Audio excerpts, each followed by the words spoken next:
Hi, everybody listening. I'm here today with Jerry Hay, six-time Grammy winner, legendary trumpet player, arranger, and composer, and all-around good guy. And second take on that. Anyway, Jerry, before we get started, I wanted to congratulate you as a Laker fan. Hey, yeah. You won this week. Struggling with the Dodgers, though. I know. I watched last night. It was kind of a struggle. It's not pretty today so far either. What I've seen. Oh well, I'm glad you could come in and make it. And I wanted to ask you just a lot of questions about a couple things. Start off with your early life. Can you tell us about growing up in Dixon, Illinois, and how you started to become a trumpet player? My family was all real musical. My dad played trombone. My mother played piano. My 10-year older brother played trombone. And my 8-year older brother played tuba. So we were playing, a lot of music in the house all the time. There was a really great grade school band director there by the name of Bardell Bowman, who had two sons, Victor Bowman, who was a great trumpet player, and Brian Bowman, who many people think is the kind of world's foremost euphonium player, who taught at North Texas for a long time. Right. So there were a lot of really great musicians in this town, and get exposed to a lot. My dad was a jazz trombone player who had been asked to be in, I believe it was Tommy Dorsey's band, but my mother was pregnant with my older brother, so he couldn't do that. But just to show where his ability was. And, he was still really into music, and he went into Chicago one time and heard Clifford Brown live. Wow. And so that started me down the Clifford Brown road, which, is not a bad thing. No. But I started playing really early. My 10-year older brother, played bugle in the Boy Scouts and brought it home one day. And I just picked it up and started blowing on it. And by the time I was 3, I got a cornet and played in church on Mother's Day with my mom accompanying me on piano. Now, I know that you said Clifford Brown was well, before we go into that, so your father's a great trombone player, your mother's a great pianist. Did you started learning piano a little bit early also? Is that right? I did take some piano lessons, but hated it. I couldn't. I wanted to play Bach before I was ready to play Bach, and I couldn't handle it. So. Yeah. Now, did you, and this is fast forwarding really far, but obviously you have keyboard skills now. Oh no, they're horrible. Really horrible. I can plunk out some chords and sort of hack around, but that's about it. Right. So, but were you learning early on? Were you learning harmony and scales and stuff like that from your folks, or? Through this band director. Right. His older son Victor, trumpet player, right, was taking lessons from Herseth. He was that good. He got second in the Illinois All-State Orchestra, and Charles Geyer was first in that. So it shows you where he was. So he was taking from Herseth. He would come home, tell his dad. His dad would transfer all of as much information to me as he could, just about how to play trumpet. But I'd played probably through the Arbon's book by the time I was 12, I guess, maybe, through him,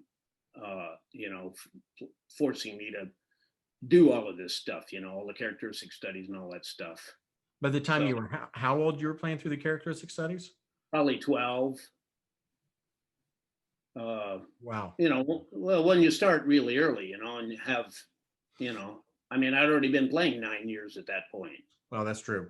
Do you remember what kind of things your band director's son was translating from Herseth to you that? It was, so the band director was really a violin player, was his major instrument, but he could play every instrument. and played trumpet very well. So he would, just like with Mr. Adam, he would play, I would play. We would go back and forth. So he would play all of these, the Arbin exercises. He would play one, and I would copy what he played. And his son had a killer sound. I mean, really a killer sound. So, and my mother was accompanied all of the solo contests for all of these people in high school. And so this Victor would come over and play, and I would listen to him and learn a lot from just listening to him, after he was taken from Herseth. Now, did you have recordings of Chicago Symphony in your house at that time? Is that? No, I didn't know anything about the orchestra or anything back then. It was pretty much band and Clifford Brown, kind of. Now, with Clifford Brown, were you, I know you said, I've heard before, you learned a lot of his solos really young. Were you writing those down or just playing them by ear? I just listen to them and just learn them. Yeah. I have perfect pitch, and, it's pretty easy for me to take stuff off like that. So, I would learn them in an hour, kind of, Wow. and then, I can still, sing throughout, several of his solos. Do you remember which album it was that made such an impact early on? Well, so my dad heard him in 1955, I think, in Chicago. And then he bought what was Clifford Brown's first record, which is now called a memorial album, was a 10-inch record with the original Cherokee, Easy Living, a tune that Quincy wrote called Well Bait. Yeah. That was the old Blue Note record, right? It wasn't the Marcy Cherokee, it was the Blue Note one. Right. Not that one. Yeah, it's the other one. Yeah. So I learned all of those. And then, there were the Study in Brown and stuff at the Max Roach records. It was still pretty hard. Well, in Dixon, everything was it was tough to find records like that. So, real small town, but, my dad would find them or my brother would find them. So, everyone I would get, I would learn the solos. Right. And that's amazing. And I mean, so by the time you're 10, 12, you've played through the Arbin book several times, you're learning all these Clifford Brown solos. And then can you kind of talk about the next step in your journey, which would be Charlie Geyer, right? Yes. So I'm in high school now, sophomore in high school, and it's kind of, okay, what's next, really? And I tried to get lessons with Herseth through the band director and his son.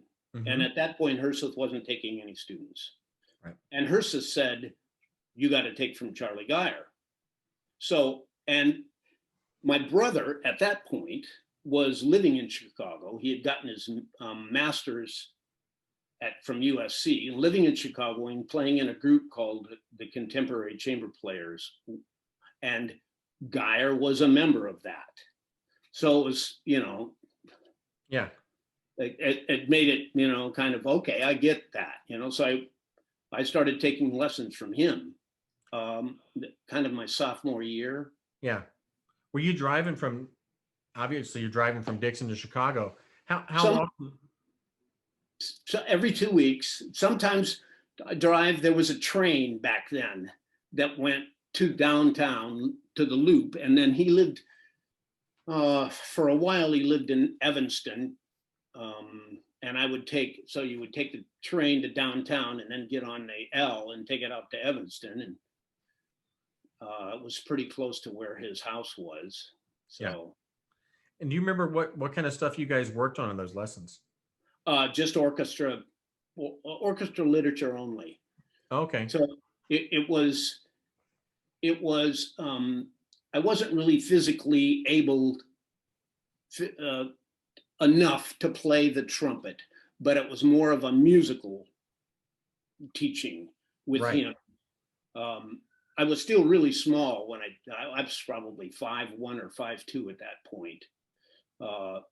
And, weighed 100 pounds, kind of one of those. Yeah.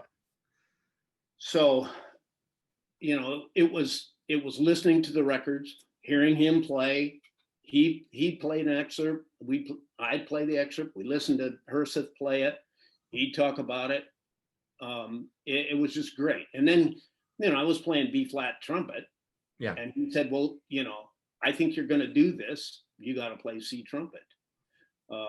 So he said, here, take this trumpet and, learn to play C trumpet. Okay. So I didn't know it, he gave me a box C trumpet.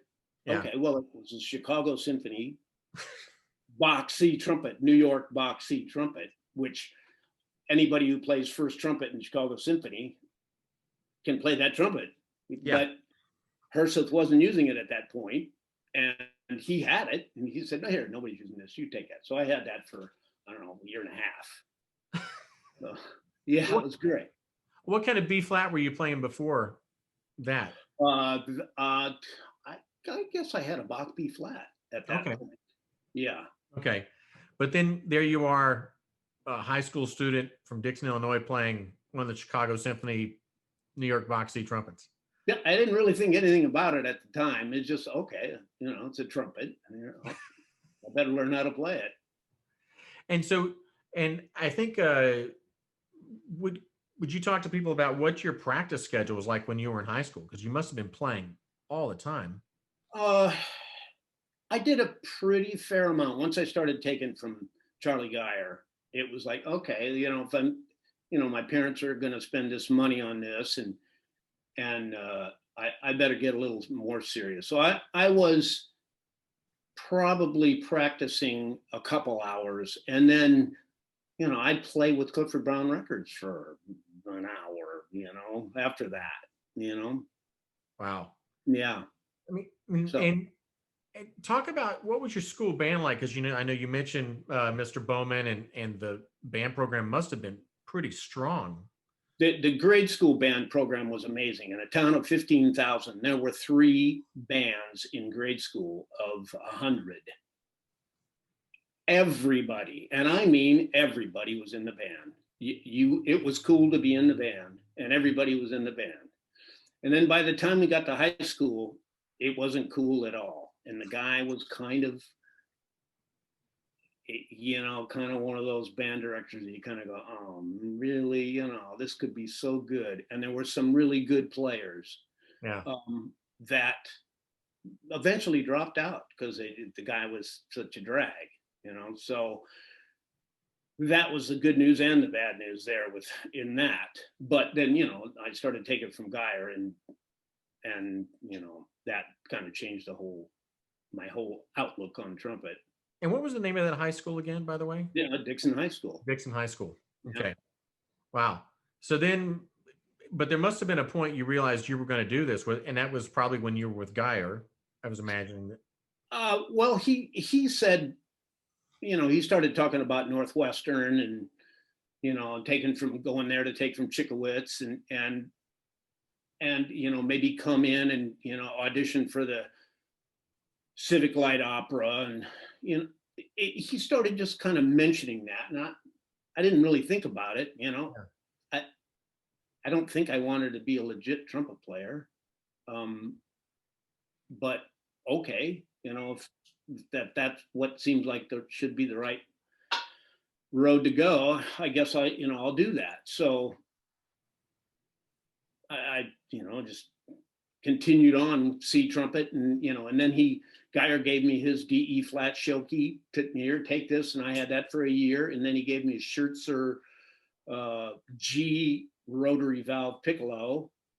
I had that, and I played this Schertzer G piccolo in high school band. So it's, down a 6th transposition. It's a lot of fun. But Geyer was a great learning experience.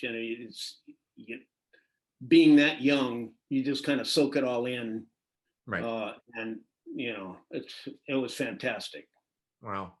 And so then I know you decided you thought about going to Northwestern, but then you talk to us about how you wound up going to IU. So I went to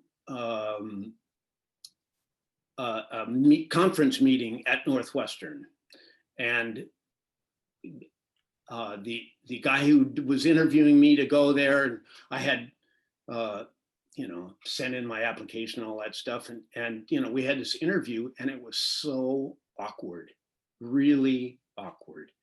And we walked around, and I go, this just doesn't feel right to me. It just, I don't know, it was so off-putting, that interview. So I called up this friend of mine who was I went 2 years to Interlochen summer music camp. And this guy was just an unbelievable trumpet player.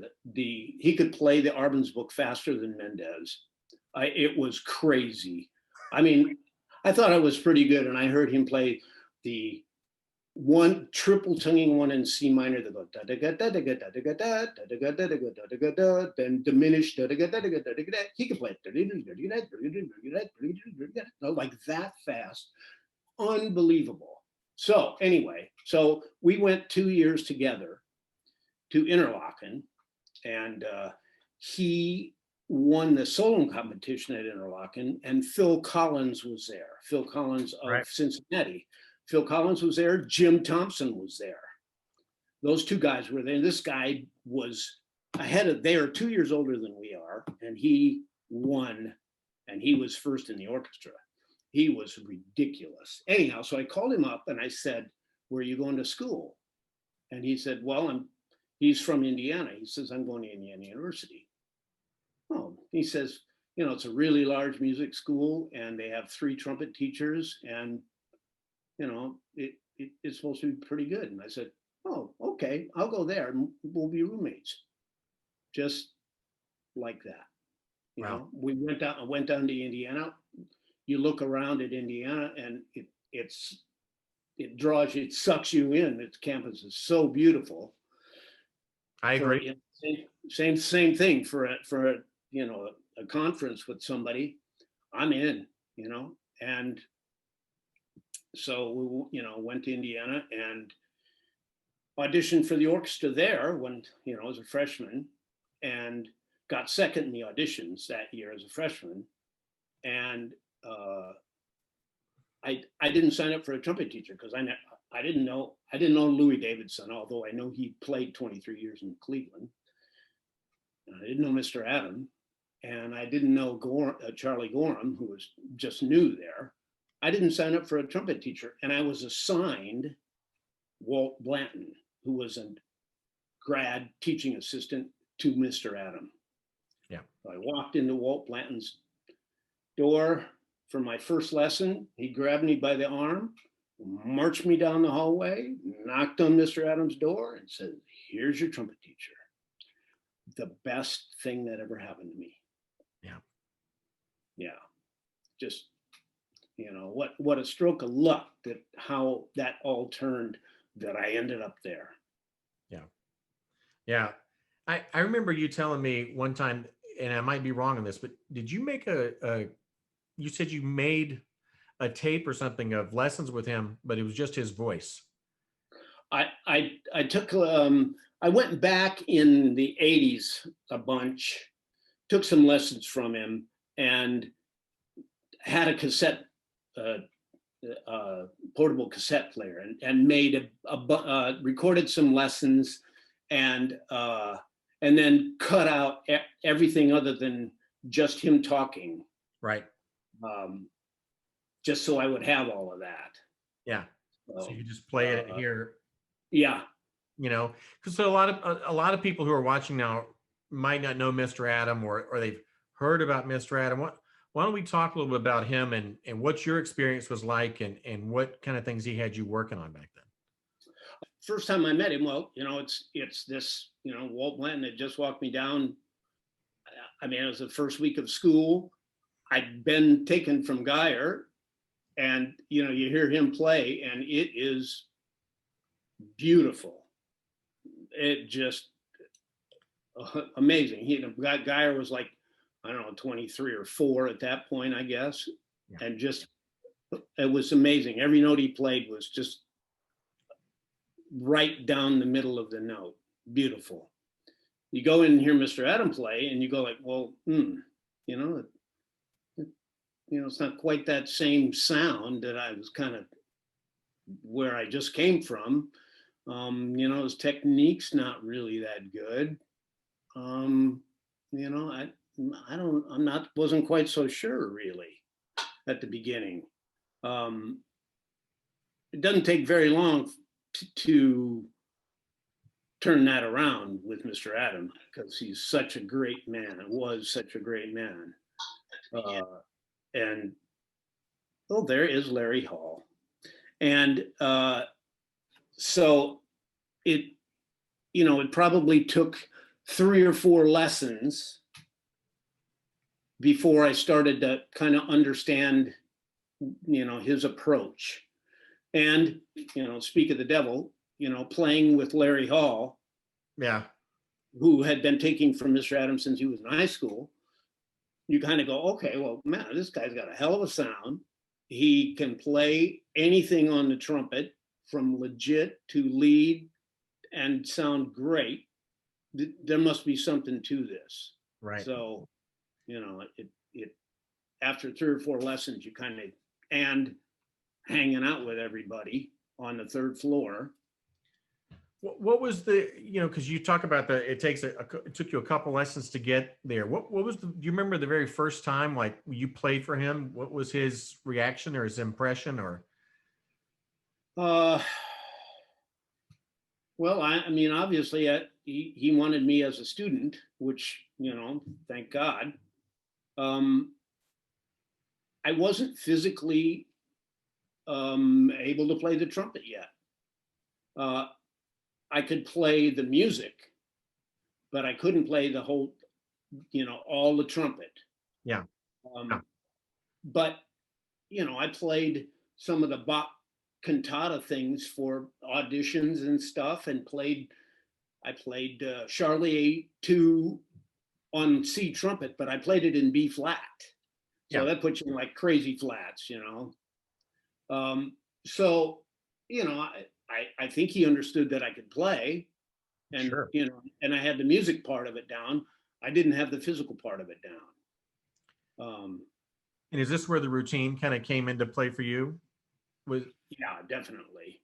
You know, and that and practicing every day. That year I was playing Bach 1 at that mouthpiece. Right. At that when I went there, because you know that Chicago guys, I think it was even might have been bored out a bit. Yeah.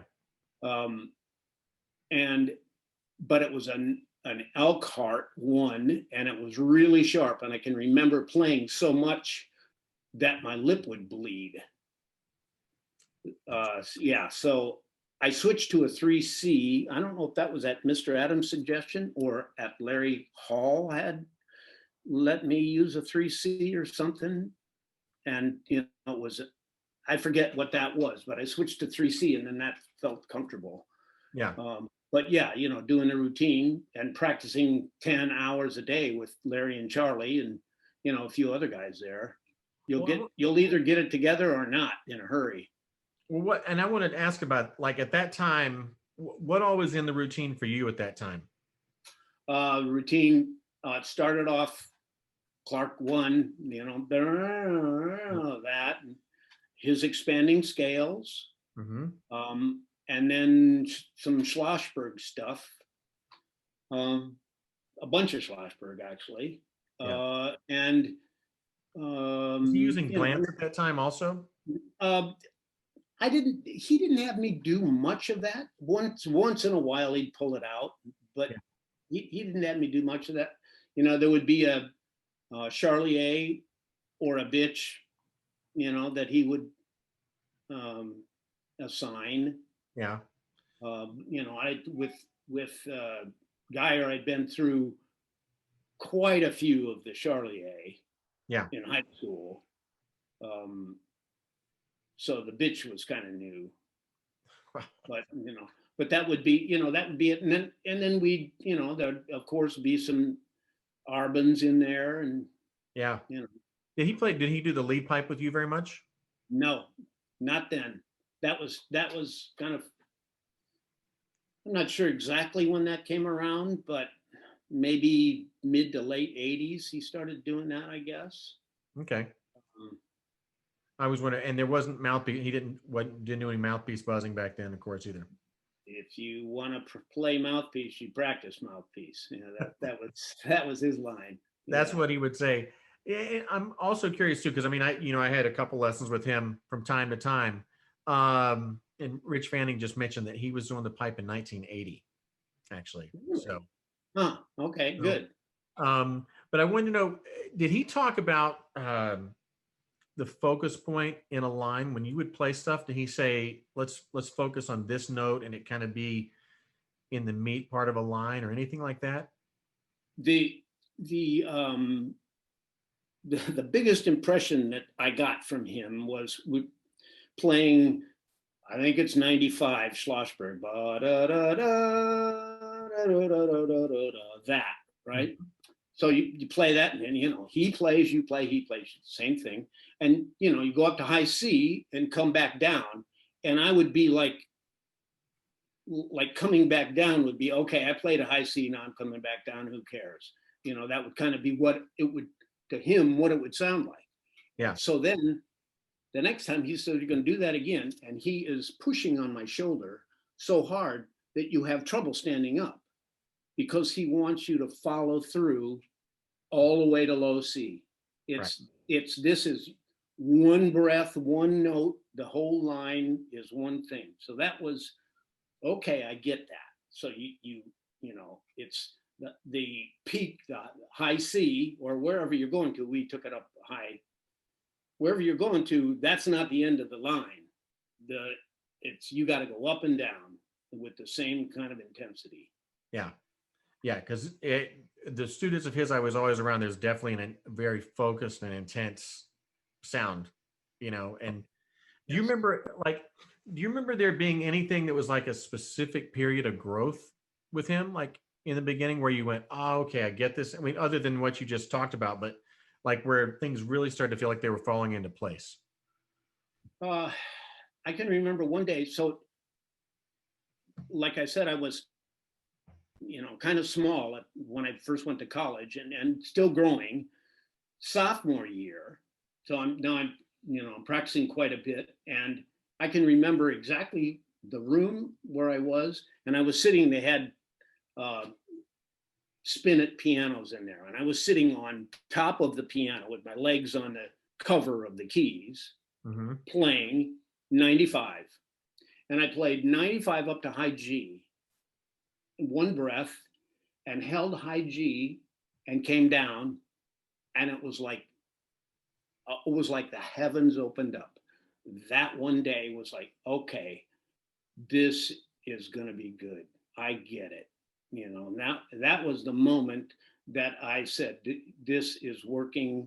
I'm following through with this, because this is now it's easy and fun, and Yeah. it was that one day for sure. Wow. That's I never played 95 up the high G, so it's amazing. Well, Charlie forced a lot of issues back then, so we had to take everything up to double C for Charlie. So Oh, well, yeah. and I also heard him talk so much about energizing the air and energizing the sound. And of course, we've all heard that in your playing.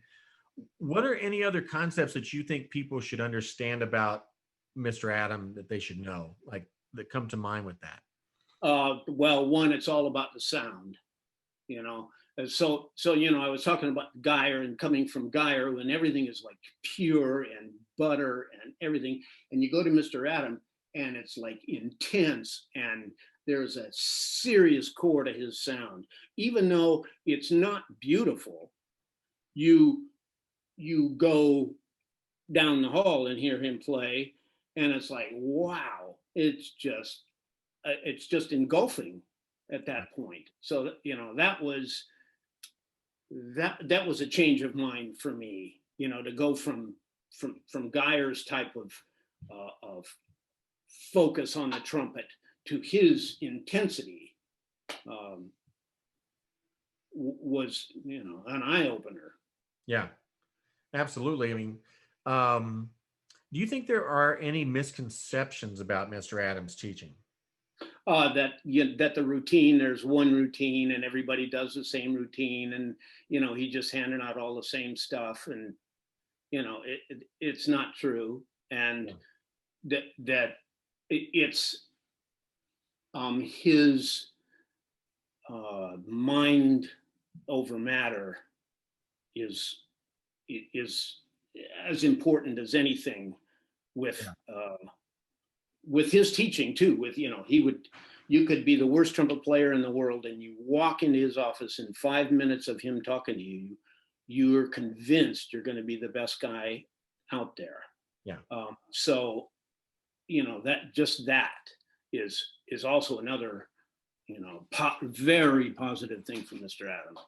Did he have you reading Psycho-Cybernetics and those kind of books back then too? He suggested it. I'd never really read any of those. It was,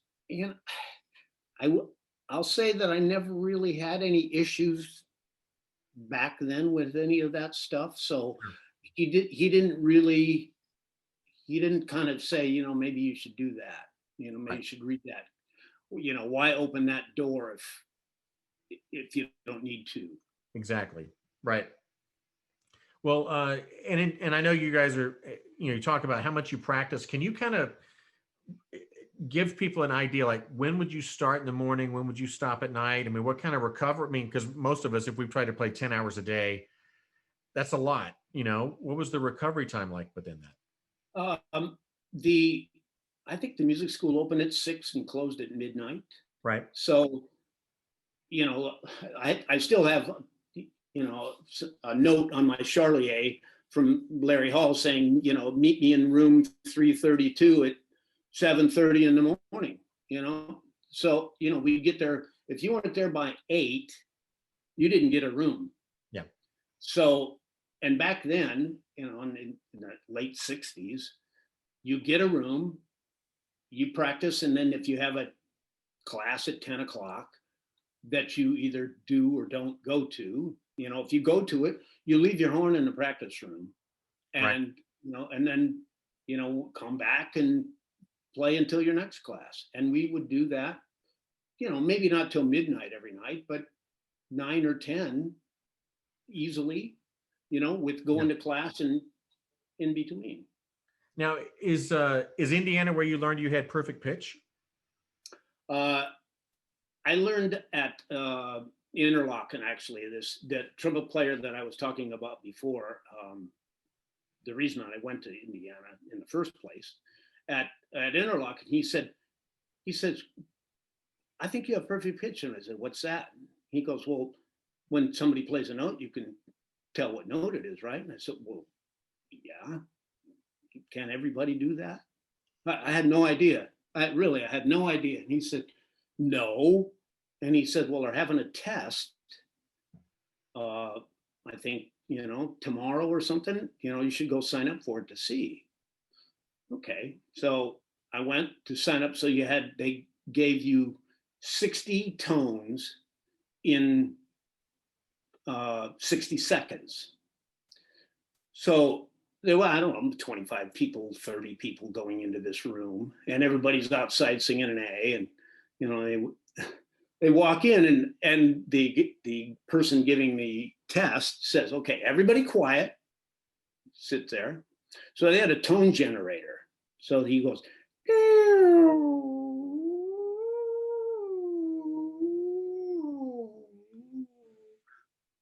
okay, everybody quiet, sit there.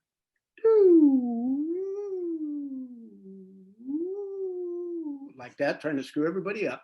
Okay, then they go, doot, doot, doot, doot, like that fast.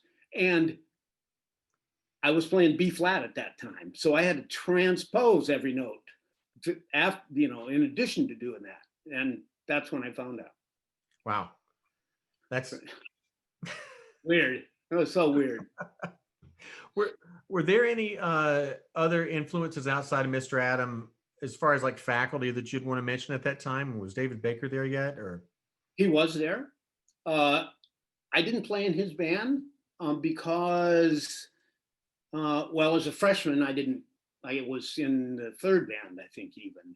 Um, but when I got in my sophomore year, Charlie and Larry were doing all the gigs around town, the Mancini tour, and Andy Williams, and a whole bunch of tours with Cobain. Yep. And Jim Edison in Indianapolis, and David Baker's concerts were on Friday night. Well, you can't play in David Baker's band and work. So, we were in the second band, which Larry Wiseman, who was another trumpet player at Indiana, was the leader of the second band. So, that was, I didn't really ever play for David, although I've, spoken to him much over the course of the years. And I did take his jazz improv course, which was frighteningly amazing. Yeah. Anybody could take it.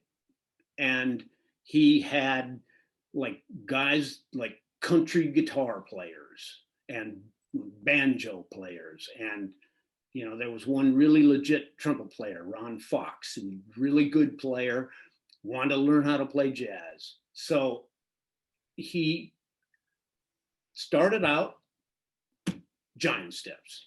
Everybody's going to play a solo on giant steps by the end of the semester, and yes, it happened. It was amazing. Well, there was not, they're not playing Coltrane solo, but they're kind of playing the right notes on the right chords. Yeah. And, just his approach to teaching that was amazing. Yeah.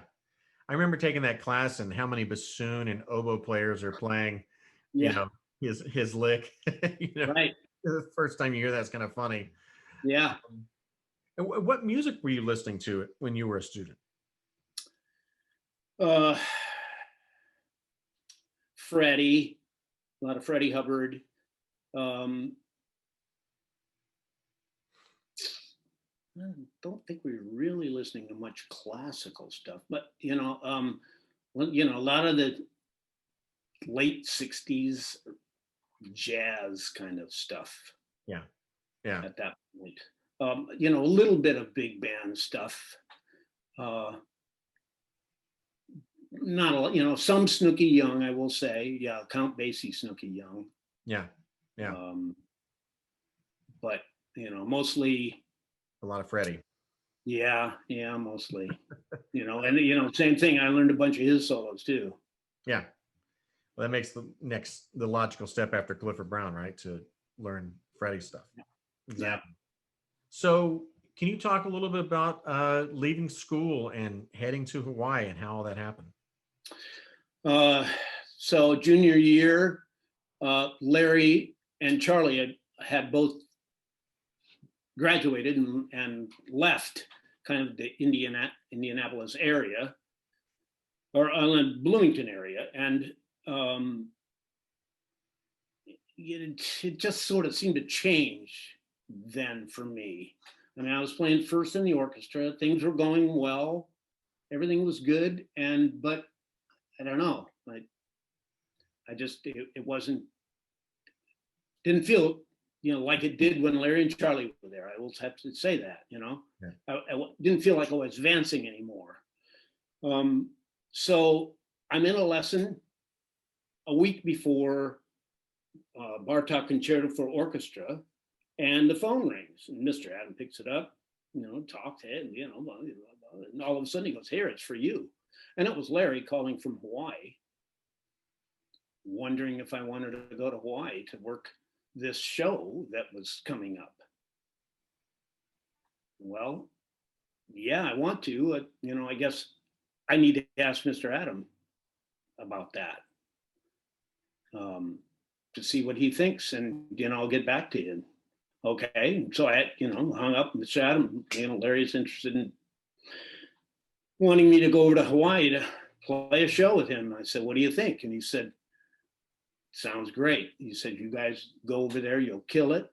And, I don't have a problem with it. He says, you've learned everything you're going to learn here, and gave me his blessing. And so, I left like I went to Hawaii on my birthday, 21st birthday. Wow. And It's not a bad way to go. not a bad way to go. Not, not at all. And for those people who don't really know the band Seawind, you guys were originally called Ox. That's correct. Right? When we first started. Can you talk a little bit about, so you go to Hawaii and then there's Ox Super, next it's called Seawind. How did that band come around, and what was that time and influence like for you? So we went over to Hawaii, played this show, really hard show, Larry and I, and Rick Baptist's cousin, who was a French horn player who also played trumpet, 3 trumpets. But there were also 3 saxophone players from Indiana that had gone over. Larry Williams and Kim Hutchcroft. And we were all playing this show. So we played this show for 10 weeks. And then now what? What's next? Well, there wasn't any work. So we kind of formed a band, jazz band to play we played in the park and just played around and just got together to play. Gary Grant came over in June, whatever. He came over 3 or 4 months after I did. And so we kind of formed this kind of a bigger band, little smaller horn section band. That was sort of the beginning of Seawind.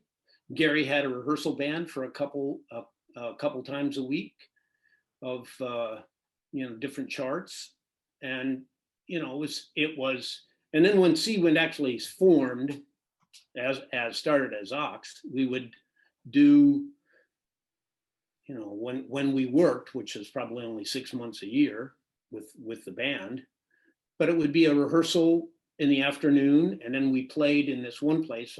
We played there for, I don't know, 3 or 4 months anyway, from 9 to 4. So you get home at 5:30 kind of. Yeah. Wake up and go to the beach, and then rehearsal at like 3. It was great. It was a really great time of learning, and for me, arranging too, because we had to have some parts for the band to play.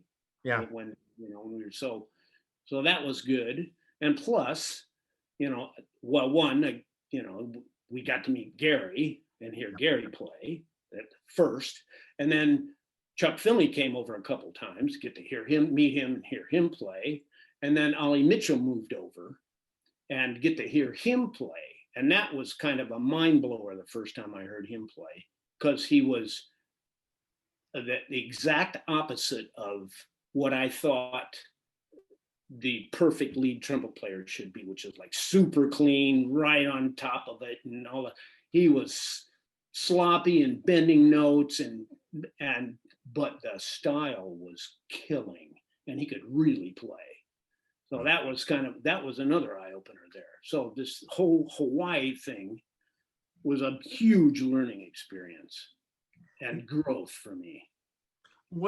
Talk about the arranging a little bit. Who were you copying at that time as far as the arranging and the style of the band? Where were you taking that from? Well, the band was playing top 40 stuffs to start. So, we did 3 or 4 Tower of Power tunes. So, I'd listen to them, and we only had 3 horns. So how do you make 3 horns sound like 5 horns? So it was, a little bit of a challenge to make that work. Right. And then, Aretha Franklin, Motown stuff, anything that had horns in it, I'd have to take it off the record. So, and then, we got into a little more We did some Brecker Brothers tunes. We did Skunk Funk and, a couple of other tunes. So that was kind of how I started, because, we had to have some stuff to play for the horns. So, okay, I'll take it off, which, is pretty easy for me. So, Yeah. By the way, did you pass out of all your theory classes at IU? oh yeah. Larry Williams and I had some. Larry beat me on one theory test one time, and I was really pissed. But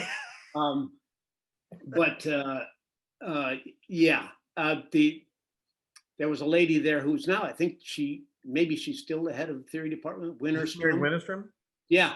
Oh yeah. So she was a theory teacher, or that music history teacher one time, and so you had to, listen to all this stuff, and the test was you had to, who is a composer, and you had to give like a 20-year range for when it was written and all that stuff. So I just listened to it. Okay, that's in like E flat, but this, I just kind of memorized what keys they were in. So there was one other girl in there that had perfect pitch, and we kind of scammed it like this, and she found out about it. And so the next time she took the record player had a variable speed on it, and she did the variable speed on it. So that wasn't too good. I remember you commenting on Facebook about her, and you said she did something like that. I don't remember her having to do that with me. Yeah. Oh, that's hilarious. I'm sorry, I had to go back to that for just a second because I thought about all your arranging. I thought, surely you got out of all the theory. Yeah. I mean, basically, I only had 2 years of music classes there. So yeah.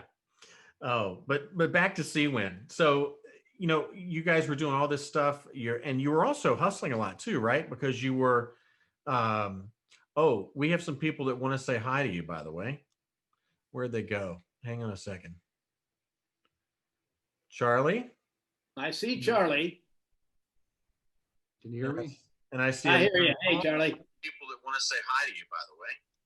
There's Larry. I see a Gary Grant. Charlie? I see Charlie. Don't see Larry. Hey, Charlie. People that want to say hi to you, by the way. There's Larry. I see a Gary. Oh, you know what? Somebody's got their Facebook on. If they can turn their computer volume down or the Got it. Facebook off. There we go. That was me. Oh.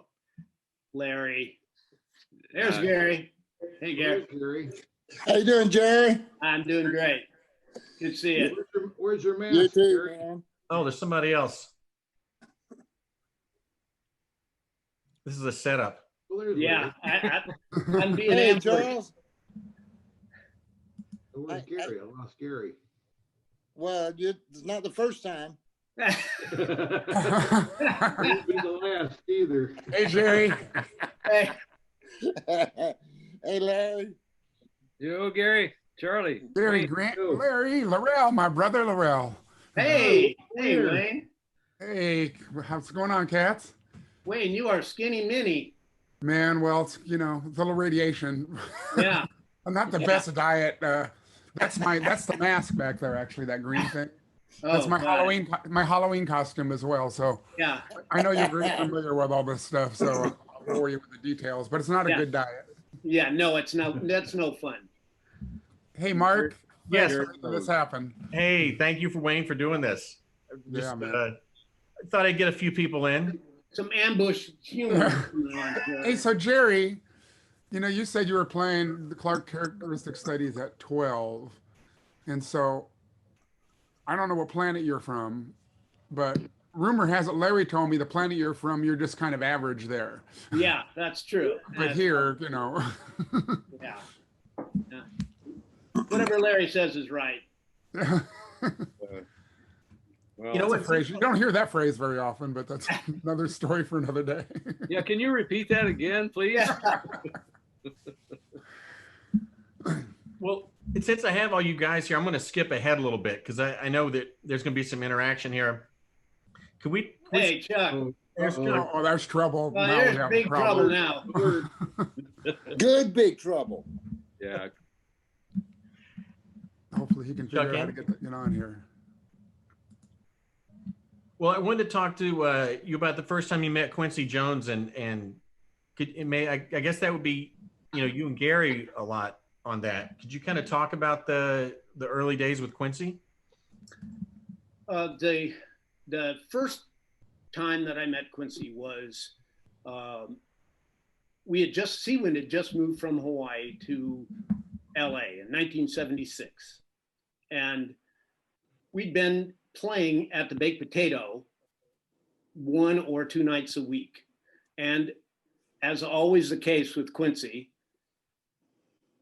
he finds young talent before anybody else does.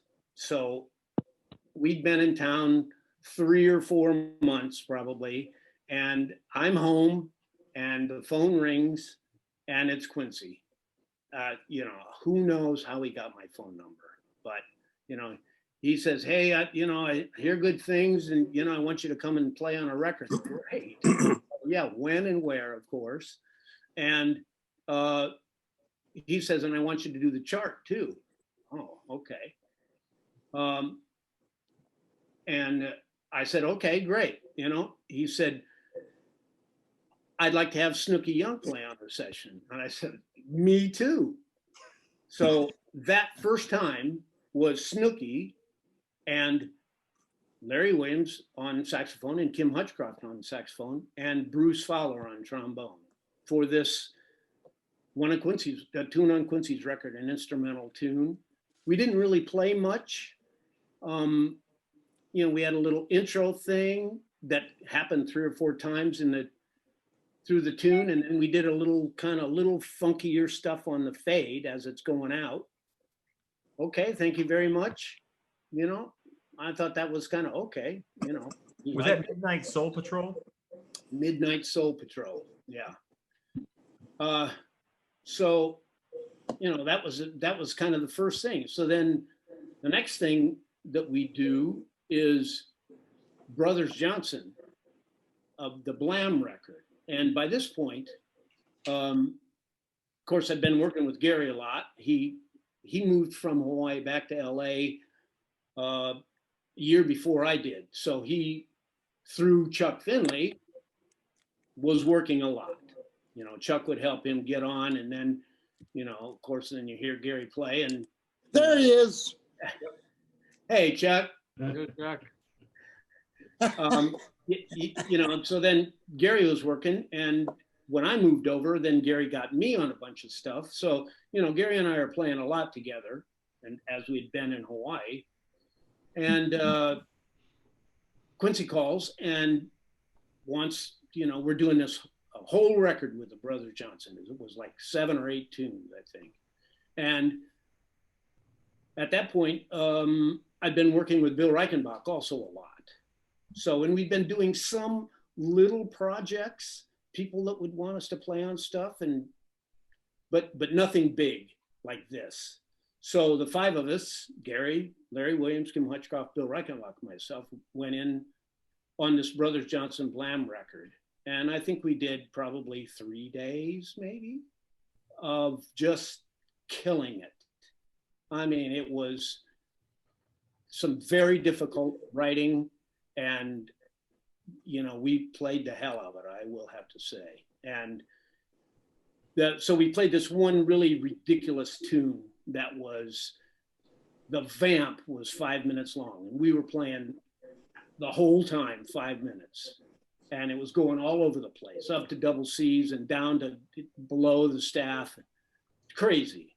And the next day when we came back, Quincy and the engineer Bruce Sudian, who was as good as there ever has been, had this thing cranked up full blast, and laughing.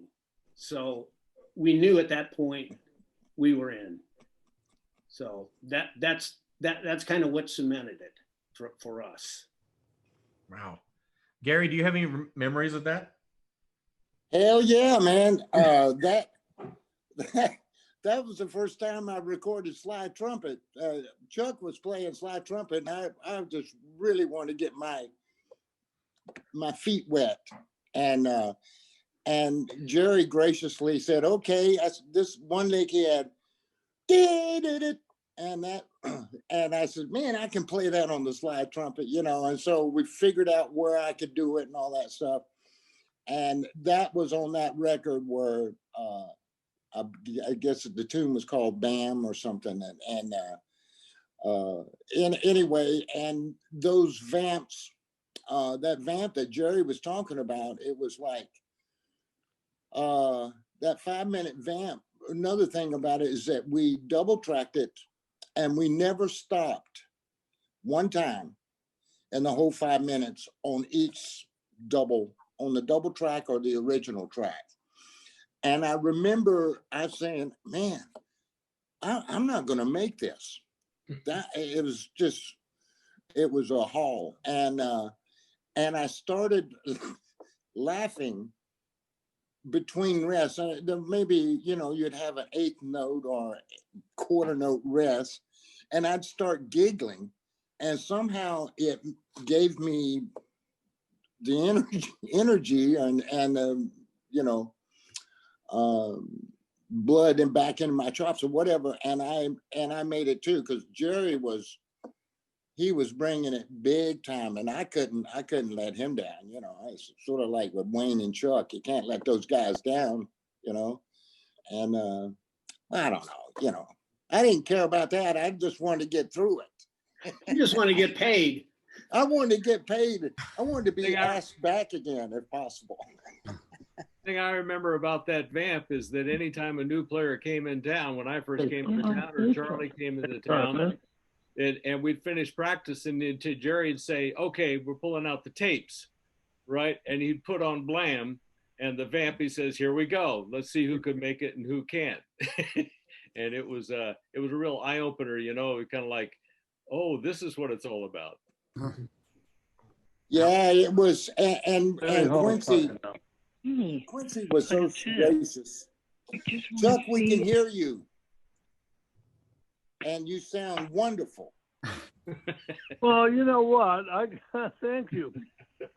You know what? I've had this issue where I can see you but not hear you. But when I don't see you, you can hear me. So there's Wayne. Good. I got to tell you, this is to you, Jerry. Can you hear me, Jerry? I get you loud and clear, always. Never a problem hearing you, Chuck. Never. This is Jerry. There are many moments, but we're doing a session, and we come in, and it's of course one of Jerry's ridiculously hard, beautiful, short. I think it might have been Al. Who knows? But they were all fantastic. Number one. Number two, so Jerry's sitting next to me, and I say to Jerry, Jerry, did you play this lick? This particular lick, it was ridiculous. I said, did you play this lick? He said, I play all the licks. And I said, oh boy, I'm in trouble. I am in trouble now, you know? But I mean, that's how professional. I mean, Jerry not only wrote all these lines, he played them to see how they would fit. I mean, you're talking about professionalism. Absolutely wonderful. I mean, you know, I would write something. If I wrote something, it was in my head. I have pitched like Jerry too, so I'd hear it in my head, but I wouldn't play it. I always saved it for the red light. But Jerry, he practiced and he played the shit out of it, and then we had to play it. So, like I said, we always knew that we were in for a big surprise. But it always was musically fantastic. And our first meeting in Hawaii was incredible. Like he mentioned earlier, Harvey Rags, actually Gary brought me over to play with, it wasn't Don Ho, it was the other cat. You know who it was, Jerry. Anyhow, it was Mark Norman. I took his place, and I'm there for a week. And so I meet Jerry, and I go to his place, and we have our horns, and we start playing. Well, we start going up the scale. We really didn't, you know, it wasn't like we didn't play 8/2s. I mean, we just kind of went up and started, I think, probably on the high F, and we were playing the high F. We were talking about all this, you know. And that's not Jerry's note, the high F. But No. on my Calicchio, that was Yeah. that horn is the high F for Jerry. But anyhow, so then we went, of course, F sharp. And you know, this over a period of time, gradually we went up, and next thing you know, we're up on double A's and B flats, B naturals, which is not my note. Jerry could play the shit out of it. Then double C, we were both fine. Double C sharp, and now we're going for a double D. So we go and play the double D, and we look at each other and say, "Okay, that's enough. We don't need to do any more." And Jerry says, "Come on, let's take up." We had like I don't know if they were 250s or 125cc Hondas Motorcycles. or whatever they were. Jerry, what were they? Probably 250, I think. Motorcycle.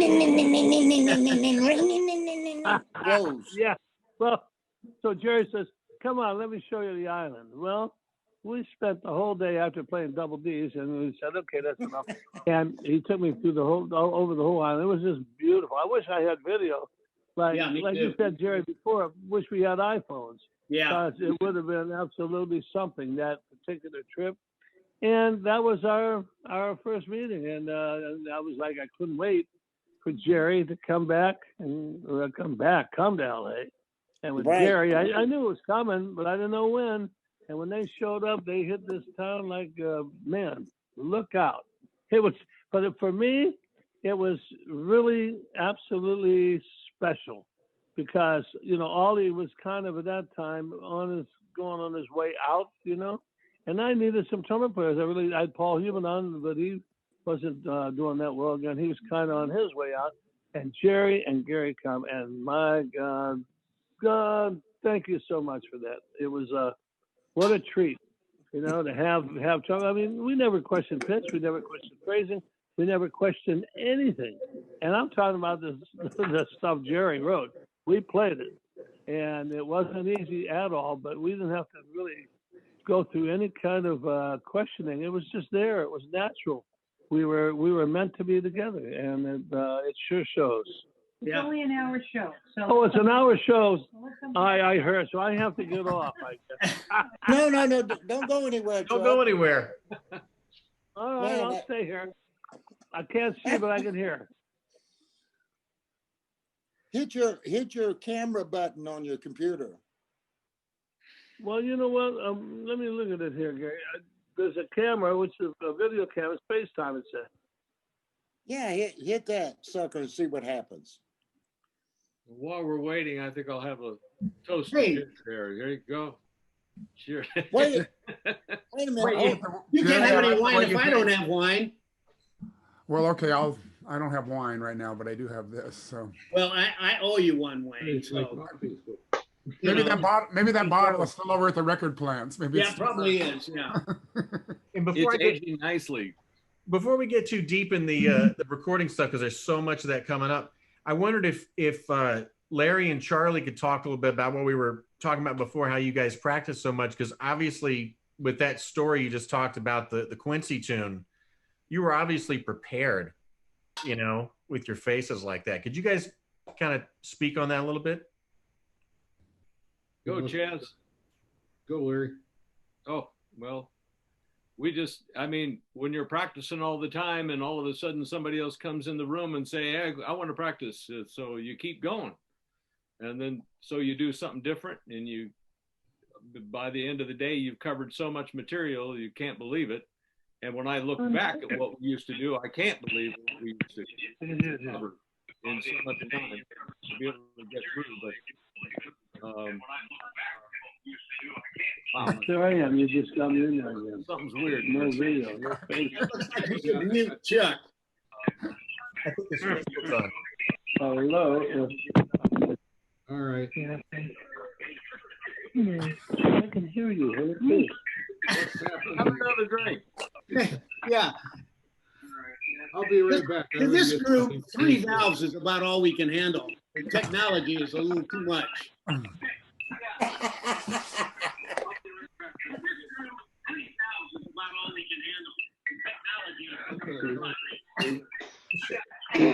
Good. Mute Chuck for a second. Yeah. Okay. Sorry, Chuck. We'll be right back. Don't worry. So go ahead, guys. Charlie, what were you going to say? Oh, I was just gonna say, yeah, we used to trade off all the time. That was one of the things that Bill Adam encourages us all to do was to play with other people. And part of his reasons for doing that was to get all the, the nervousness out of your system, so you were used to actually playing or performing in front of people. But it was fun too. It made it made things go a lot faster, especially when we played that canon from. I don't know how many trumpets we had. About 8 in a small room. Yeah, playing in the vent to down Well, we to the did. dean's We office. did it once. We did it once in recital hall. Yeah, and then ran. It wasn't meant to be played that way, I know, but and I think all the teachers after we left were relieved that we weren't practicing in the hallways or down the hall from them all the time. Well, they closed the 3rd floor after we left. That's They right. did. Somebody answer that. But it Yeah, was, it's me. Hold on a second. you constantly were inspired by second. somebody else's progress. You would practice with somebody, and That's true too. it just kicked you in the butt. I And- better and- keep going. And the whole camaraderie that was going on, and it wasn't just Adam's students either. It was the other, it was a bunch of people. It just seemed to be like the trumpet players all pretty much got along with one another. What happened? I don't know. They grew up. Yeah. But, Well, Yeah. this group gets along pretty well. Yeah. pretty well. That's true. That is Amen. true. I'm glad we didn't invite those other cats. Yeah, no, those other guys are troublemakers. But yeah, we got to. It was good discipline too, because everybody was kind of learning off of each other at that time, and the hallways there when you'd get through, and there'd be the bell ring to change the hour, and guys would walk out of their practice rooms, and there'd be like 10 people hanging outside Mr. Adams' room, Right. just waiting for him to come out and say Yeah. something. It was pretty weird. There's Chuck. So Where's Chuck? he's. There it is. I just saw him. Chuck's on. Chuck, Oh, can there you, it is. I don't see Gary anymore. I see him empty thing there. Maybe Chuck will appear there. there's Chuck. You never know. Back in the old days, he would have. Chuck, speaking of, Well, I had to go get. Uh-oh. That's the Patron. Well, geez, I better go get something too. Oh, Charlie, come on, you couldn't. All right, I'll find something. So I wanted to kind of ask you guys a little bit about the recording sessions everybody knows are the Michael Jackson recording session. Sorry. Can you kind of talk about it, especially Off the Wall, because that's such a crazy record and so fresh still, even this far out. Can you kind of talk about those arrangements and the sessions for that? Yeah, so we were, Seawind was still going on, and Quincy called me up and said, I want you to arrange strings and horns on Michael Jackson record. And at that point, I hadn't really done much string writing. So, it's not something that you want to jump into, maybe, but Seawind was on the road. And we were back in Boston, and we had a couple days off, and then we were going to be at Wake Forest. So I told Quincy, I said, we're out on the road. Back in the day, it's cassette and headphones and a piece of paper to write these charts, and I'm out on the road. And I said, I really don't feel comfortable doing the strings, but I can do the horns, but we have to fly back. We took a red eye back from Boston, and we set up a couple days to record the horns for that, and then flew back to Wake Forest. So then, it's the same guys that was on the Blam, Gary and Larry Williams, Bill Reichenbach, and Kim Hutchcroft on this. And, you know, Bruce Houdin engineering, Quincy giving me full reign on whatever I wanted to do. And, you know, we just went in there and did it. You know, the sound of that record is still crazy great. I mean, you can listen to that on the worst set of speakers and you can hear everything going on little funky computer speakers. You can hear everything. It's just incredible. Yeah. One good thing from that was the on Don't Stop. About, I don't know, more than halfway through, I wrote a part just trumpets. And it's kind of going off the bass and off the guitar, sort of. But I wrote it, you know, it's going up to, just going up C sharp above the staff, really.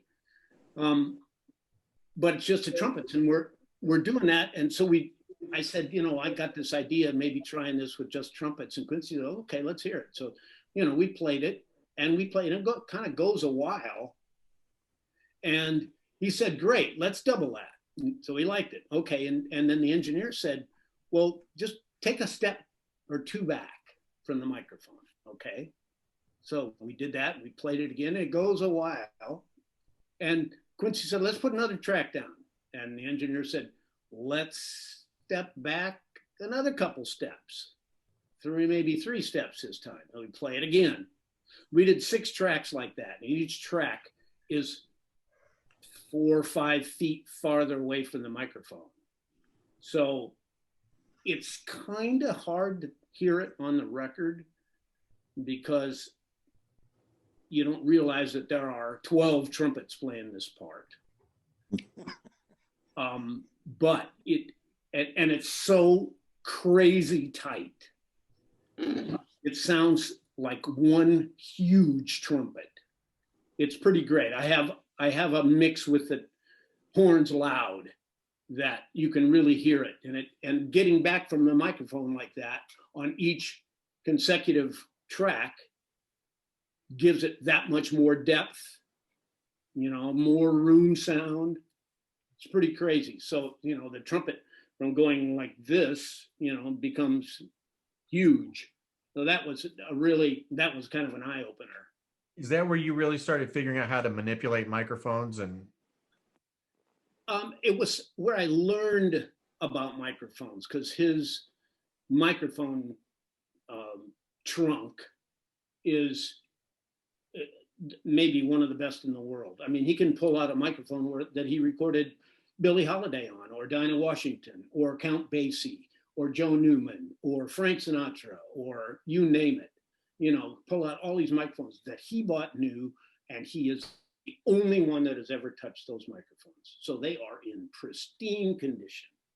wow. So, you know, we would go in, same guys go in, play basically the same kind of stuff, you know, sound horrible. And so I kind of took it upon myself to figure out what was going on that Bruce with Quincy was doing, and the other guys were, you know, doing wrong, basically. Yeah. So, you know, it took me, I don't know, 5 years to kind of hone in on what to do. And plus, you go into a situation like that, and the horns are not necessarily, you know, you can't come in and think like you own the session, you know, especially as a young, you know, kind of young guy, you know, and tell the engineer what to do. And, you know, some of these engineers have been doing it for a while, you know, and you can't go and say, well, that sound really sucks, you know. You know what Bruce Houdin is doing? Yeah, well, do that. You know, so, you know, it took me a long time to zero in on that and figure out what Bruce did, or, you know, he basically did nothing but have great microphones. And the other guys, what they were doing wrong, which was, you know, not having great microphones and compression and, you know, limiting and all kinds of bad stuff. Wow.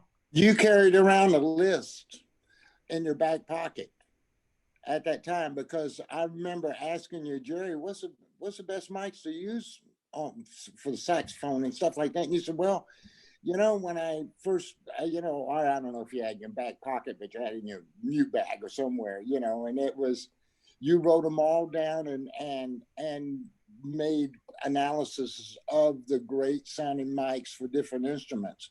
And that was great. That's great. I stole that from you, Jerry. I really did, and it's good. Well, it's important. Yeah. Starts with the mic and the mic pre. And if it doesn't go in the mic right, you can't fix it. Yeah, but if you don't have the best players like you guys, it doesn't That's matter right. how great the mics are. Well, that's true too. It's kind of a whole, you have to have everything together. Did we ever save Chuck? No. Not. That's pretty easy to answer. I can't get his audio together there. We see him, but he's not. We can't hear him. Unmute yourself, Chuck. Well, he's not muted, I don't think. I think it's his audio settings. He probably doesn't have the right mic selected in his audio settings in Zoom. That's my guess. This is good so that when they start interviewing Chuck, he'll have all the kinks worked out. Oh. Some guy says he's frozen. Chuck hasn't been frozen for a while, has he? Look, and he can't comment. He can't. This is the first time we've had Chuck quiet in a long time. Yeah. Speaking of the right guys, Jerry, can you go into the Earth, Wind, and Fire stuff a little bit, starting with the I Am record and how that kind of came about? The I Am record was through David Foster. I'd been working with David a bit on some other projects. We did a Bill Champlin record before that. Gary played on that. Bill Champlin sang with Chicago for a while. He had Sons of Champlin Suite. And we played on that, and that was one of David Foster's first big productions. So from that, he started working with Earth, Wind, and Fire and called me up and he said, well, I want you to do this Earth, Wind, and Fire record. And I thought, wow, great. And he said, and here's the guys they want to use. And I initially turned it down because I hadn't written for anybody other than Gary and Bill and Larry, and so I don't know what I'm going to do on this stuff, and and how do I don't know the limitations of all of these guys and their playing, and but David talked me into it. So I'm forever grateful that he did. Great to meet Maurice and work with Maurice and stuff, but it's not as good as it should be, and that's some very difficult parts on that, and it's just not good enough, and so the next record I got Gary. Gary wasn't on the I Am record. Bill Reichenbach played, and because I got him on it, and I had one of them had a hard bass trombone part. I'm not sure which one, but so I got Bill on one session. But the next one, I said, how about if we, pare this down, because the I Am record is 4 trumpets. It's Bobby Bryant, Oscar Bashir, Steve Madeo, myself, 4 or 5 trombones, 3 saxes, and 3 French horns. So you try to play that funk groove with, 16 guys, it's just not going to work. It just, you can't make it work like that. So I talked. And diatonic seating too. Well, diatonic seating. Yeah. We were doing a session. And for one of these that Tom 84, Tom Washington wrote.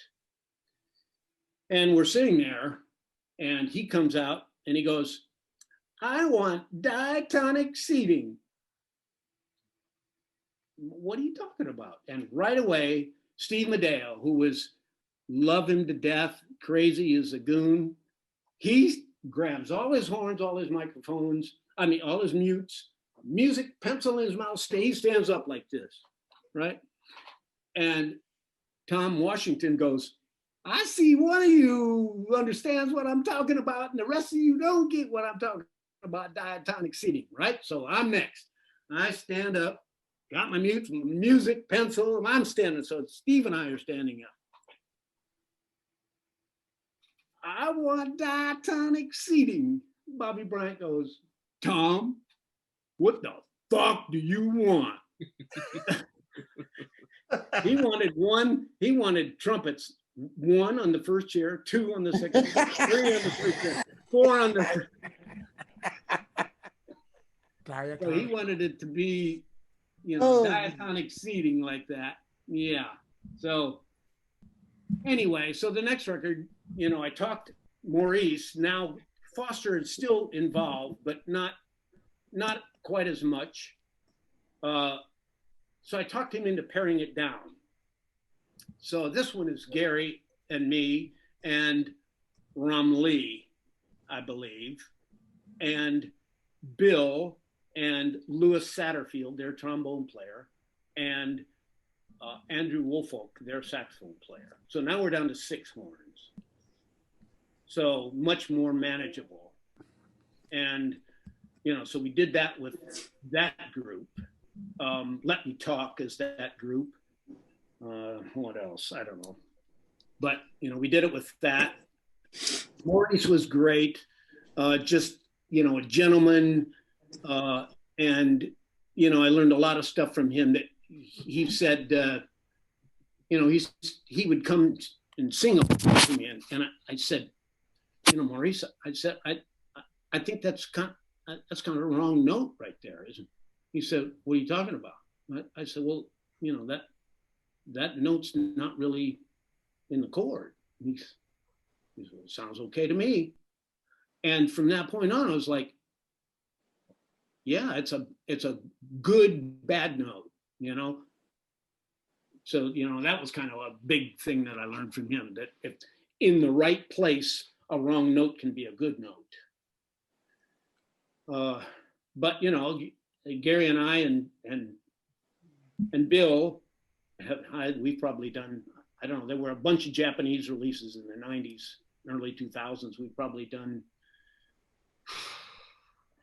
15 or 20 Earth, Wind & Fire records. Well, and this kind of goes along the same thing with what you just said you learned from Maurice. And back to Quincy, what did you learn about arranging from Quincy for horns?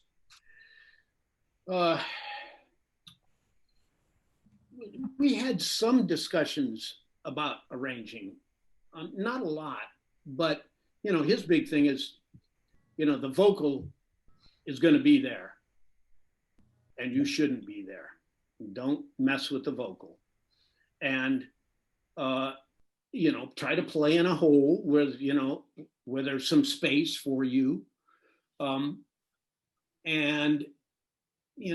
try to make the horns become like an integral part of the tune, that you, like I always say, that my favorite horn part to show what horns can do is, all you need is love.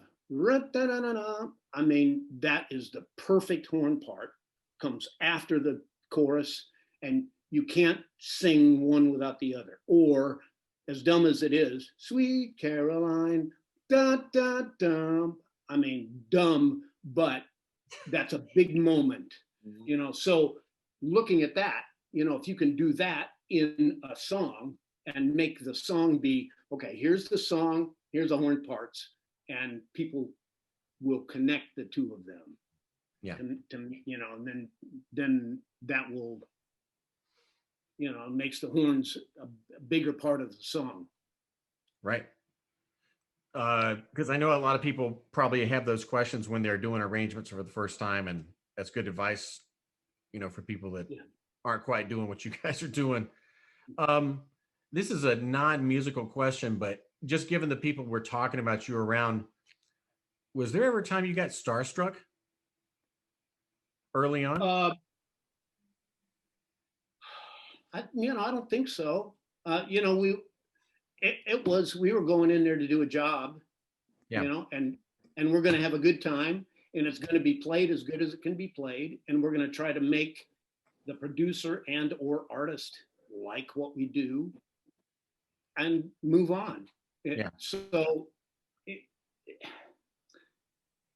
I don't think there was really a time that it was like, Frank Sinatra came into the session that we did the one time, and okay, he's here, Quincy's leading the band, that was kind of a big deal, but it's, it's another session, Yeah. and we're doing as good a job as we can possibly do and playing it as well as it can be played. Yeah. Well, and there's other people I want to talk about that you work with too. Obviously, the Al Jarreau records are a big high point with you guys. Could you maybe talk about that and Jay Graydon and some of those great recordings and how they came about? Jay, well, I'd done some stuff with Jay before the Jarreau stuff, little stuff, and some session things. So, he knew I could play and had heard, you do a Michael Jackson record and, all of a sudden, the phone's ringing. So, Jay being a friend and a session guy, he's doing Jarreau. And for the first record, the one that we did Distracted on and Roof Garden, that's Chuck and Bill and myself. Jay wanted Chuck to be there, and who doesn't, because Jay and Chuck go back farther than I go back with him. And that was the first thing that I had done with Jay. And he said, well, we should have Chuck on this. Okay, great. Perfect. So we went in and did this tune, these couple of these tunes, and playing with Chuck is just, it's just great. The time is great, feel is great, the sound is great, vibe is great, everything is just right. So Jay calls me in one time and we're discussing a part, and we're talking about this couple of licks or something, and he hears Chuck and Bill playing that what we're discussing, and he says, yeah, it should be just like that. And I said, yeah, that's Chuck Finley on trombone and Bill Reichenbach on trumpet. And he goes, no. And I said, yes, it is. Right. So, kind of from that point, okay, so, Jay's doing all the Jarreau stuff. And then, so he didn't want saxophones in the horn section. So it got down to 5 guys of 3 trumpets and 2 trombones. Chuck, Gary, me, and Bill, and Charlie Loper or Lou McCreary, both incredible players. And, we went in and did these things, and, some of the hardest stuff to play, sorry guys, but it really was.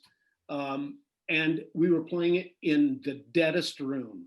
It was like you were playing into a bad closet, just horrible. So everybody was getting headaches. Bill Reichenbach had been to New Zealand, and he had over-the-counter codeine cough syrup, and everybody took a swig just to kind of help with the headache.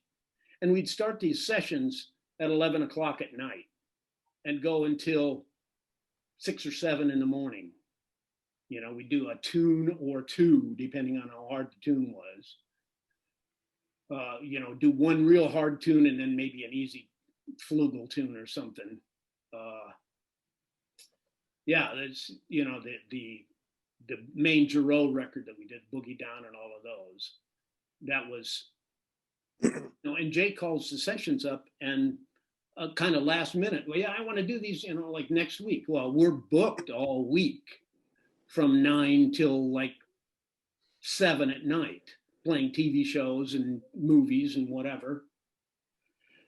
So we had 4 days of Jarreau, and we did these sessions from 11 till 6 or 7, go home, take a shower, and drive back to the session at 9 in the morning, what, TV show or whatever it was. So we had 4 Monday, Tuesday, Wednesday, Thursday. Friday morning, after 4 nights of this and all day playing, I had 13 hours sleep in those days, 4 days. And we go to Bill Conti 1984 Olympics music, right? 6 trumpets. And I'm going to get there as early as I can get there. Jump on the lowest chair I can get on. So I get there. Charlie, were you on that? What was it again? The 84 Olympics with Bill Conti? I don't think. I think So. I think Alan Vizzuti. No, not Vizzuti. Bobby Finley was. And I don't know who else was on. Gary and Chuck and I, Bobby Finley. Anyway. I might have been. I'm trying to I think you were. Yeah. I think you were. I don't remember whether it did yesterday. So. Yeah, I am there too. So, I got there. Bobby Finley always got there really early. He was sitting down on a low chair.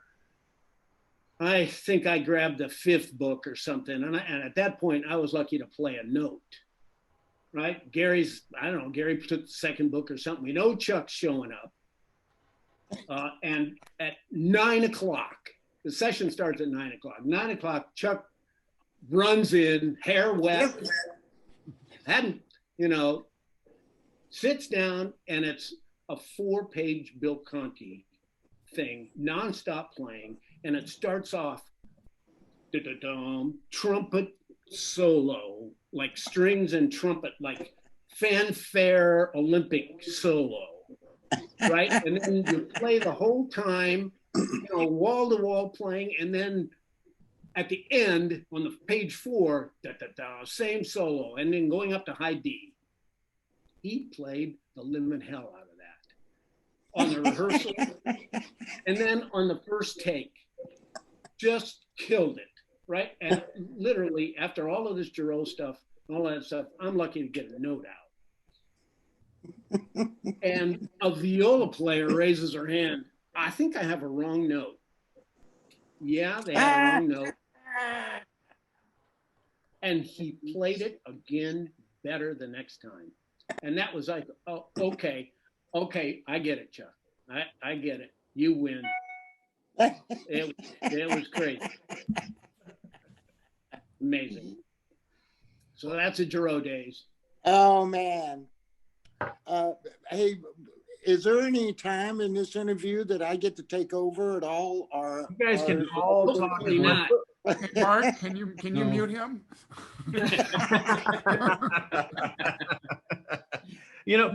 That question, but Jerry brought up something I think a lot of people would be interested in is you guys record in so many different kind of acoustics, and I'm sure at some point you instinctively just adjust, but that description of the Giroux session sounds like a nightmare. Oh, totally. Totally. And it's amazing that it sounds as good as it does. I mean, we were playing into a great microphone. At, one microphone, 3 guys, because, you got to balance. Everybody plays up to everybody, it all. So, but yeah, no, it was horrible because there's absolutely no feedback. It comes out of the end of your bell and it dies.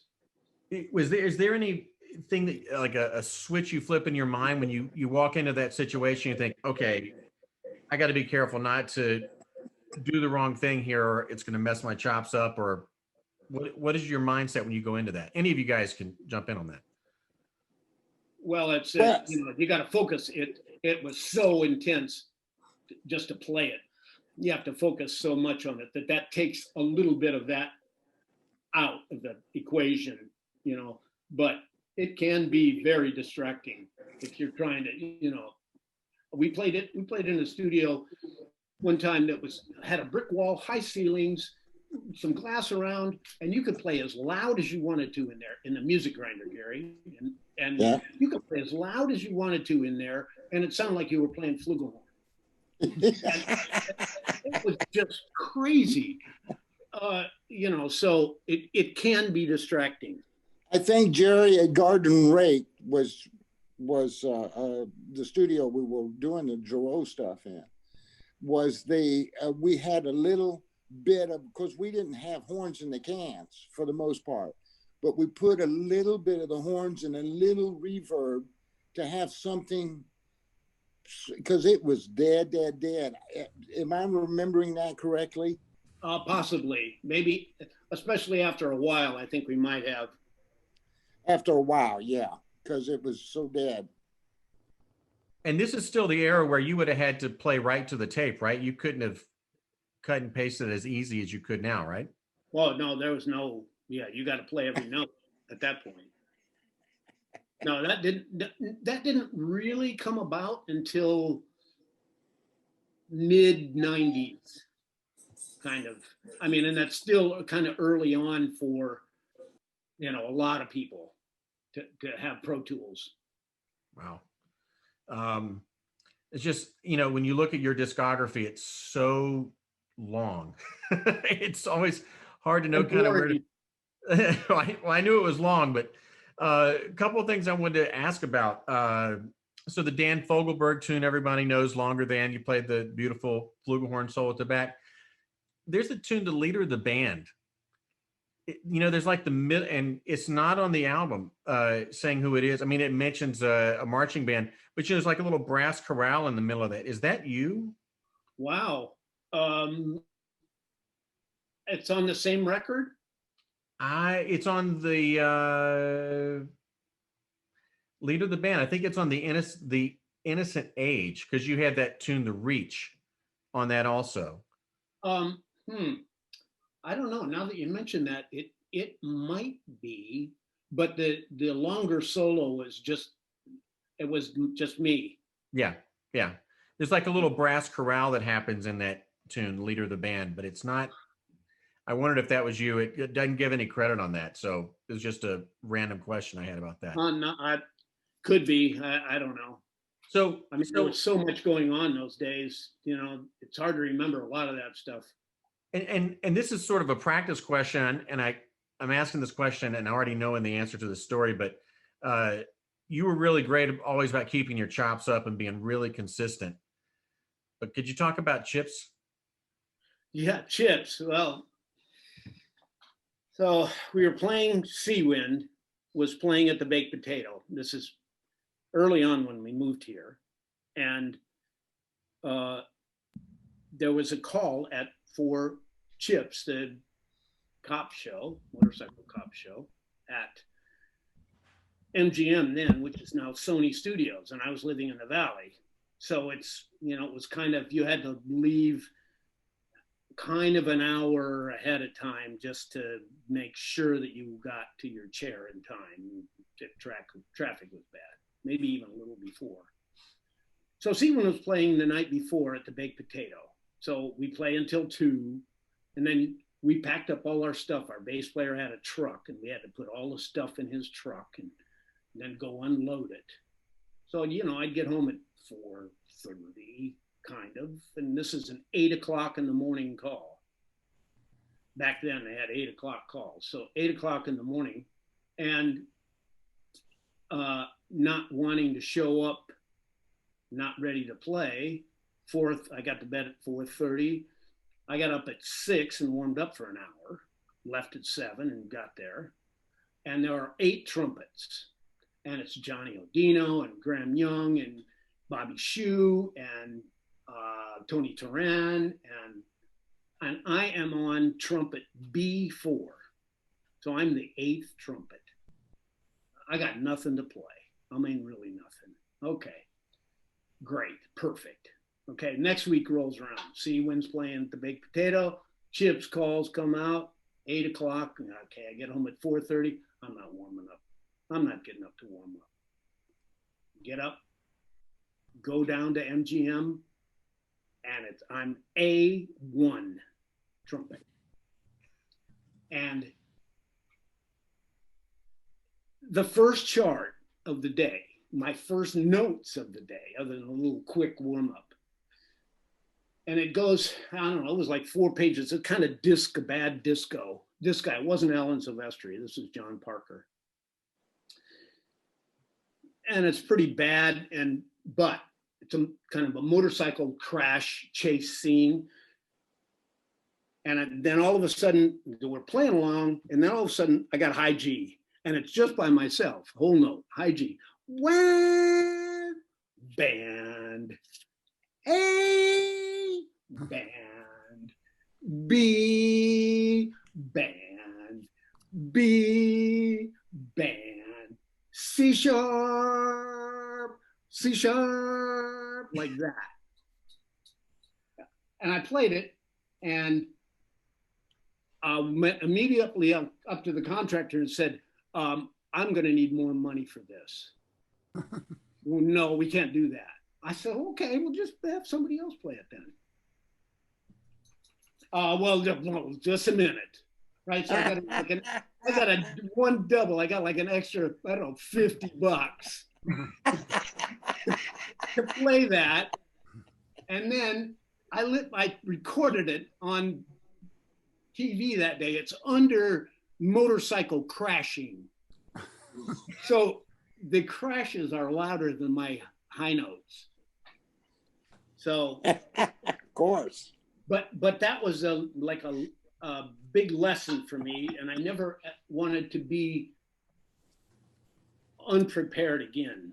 So from that point on, it was, okay, whatever you got to do to be ready when the downbeat happens, I'd get up and warm up. That sounds so painful. It was. It really was. So stupid. Yeah, I thought you were the new high note guy. That's what the writer said. And then the next years, next 2 or 3 years, was Gary playing the ba ba ba da da. That's Gary. So we did a bunch of those at Dalton Smith. Larry played on some. Wow. Played on some. You know, I mean, first of all, I can't believe I have all of you guys in here. And I guess this is a question of somebody who's never going to do what you guys are doing. What's it like the first time you're in the grocery store and you heard yourself on the radio for the music walking around? You ever have that happen? The first time that I realized that music was kind of a universal subject was we had done Off the Wall, and we were on vacation in England, and we were out in this tiny little town out in the Cotswolds. And we went into this little cafe. I mean, like 4 tables in the cafe. We're sitting down at the cafe, and Don't Stop comes on. And I go, oh my God, listen to that. That was the first time that I really got it. Yeah, that it translates all around the world. Wow. How about the rest of you guys? Wayne, have you guys had those kind of experiences? Like the first time when you realized that your stuff was being played over the speakers and you wanted to tell the lady in front of you at the grocery store, check this out. Oh, I always did that anyway, but but there was actually a couple of things, like a couple of movies I went to that I'd forgotten I'd played on. You know, like watching something with my daughter, a kid's movie or something, and like High School Musical 3 or something, and I hear this horn stuff, and I go, oh, that sounds pretty good. I went, oh, wait a minute, I think, and then I remembered that but I didn't even remember that I played on it. I'm glad I didn't say, man, this really sucks. Never say who wrote this shit. Exactly. Who wrote this shit? So Jerry, you've been with so many people, George Benson, before we came on, we talked about Barbara Streisand a little bit, the Giroux stuff, Michael Jackson. Who of those artists were involved very much in the recording sessions? Who would you say were the more hands-on people? Well, certainly anything David Foster did. I mean, very hands-on in as much as writing some of the parts. Maurice White, very involved, didn't know anything about, about how to write it, but he would be very involved and suggest things. And, we'd try things. I'd go in with a chart, and he just wanted to hear a rough version. So we'd play it down nonstop, one take, mistakes and everything. And I'd go in and talk to him about it. And he'd say, let's try this here. How about doing this here? sing a lick to me here. You know, how about this here? So he was very involved. You know, some people that shouldn't have been involved. You know, and then of course when that happens, you know, it gets worse in a hurry. Right. So, you know, a couple things recently that we've done that didn't even make the record, that, you know, they changed around so badly that it was just, you know, yeah, I get it why it didn't make the record. What was the interaction like with like George Benson or Michael Jackson? Well, it's Quincy's producing, so it's Quincy's the guy, you know. So, you know, everything goes through Quincy. Michael didn't really have much to say until the Bad record. And then he was trying to, you know, be more on his own then.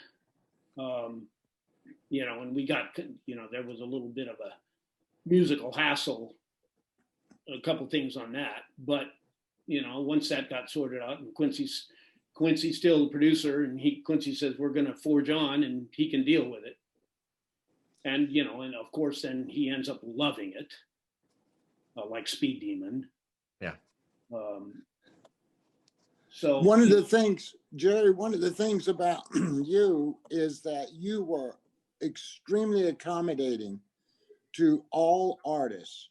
And it was always about the music and about adding whatever we were going to do for their record. And it was, you were always extremely accommodating. I mean, really beyond, for somebody that was at your level of writing, you never copped an attitude with the artists or even the producers ever. And I saw the $100 bill come out of your wallet a couple of times.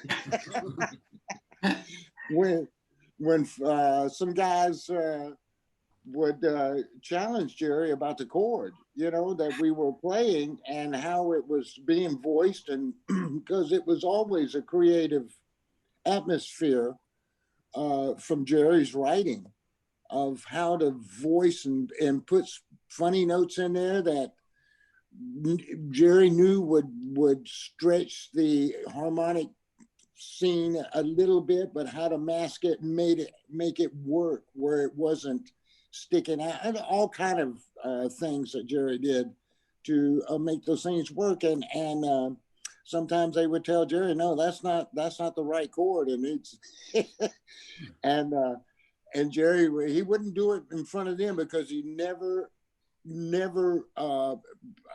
disrespected the producer. Yeah, there it is.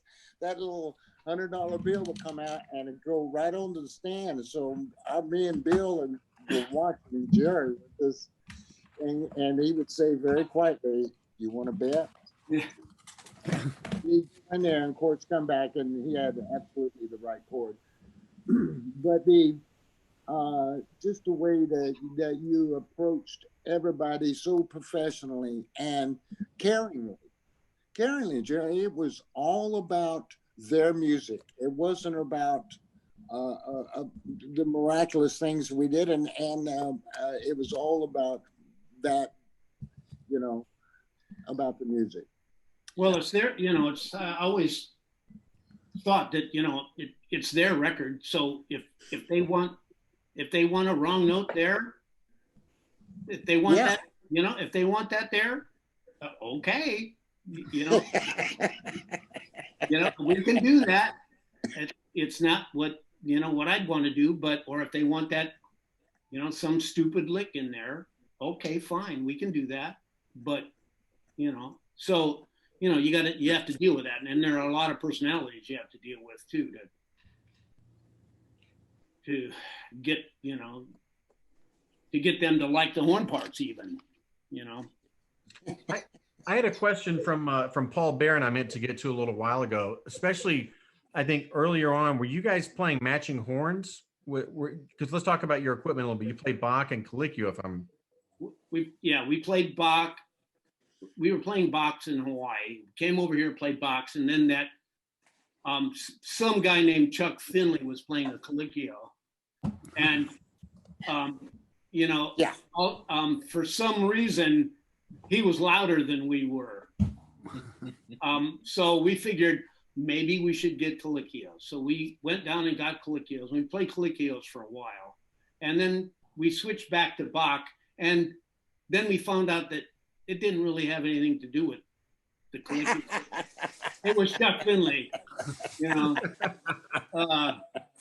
So, yeah, but, you know, we switched back to Bach, and, you know, that's where we ended up.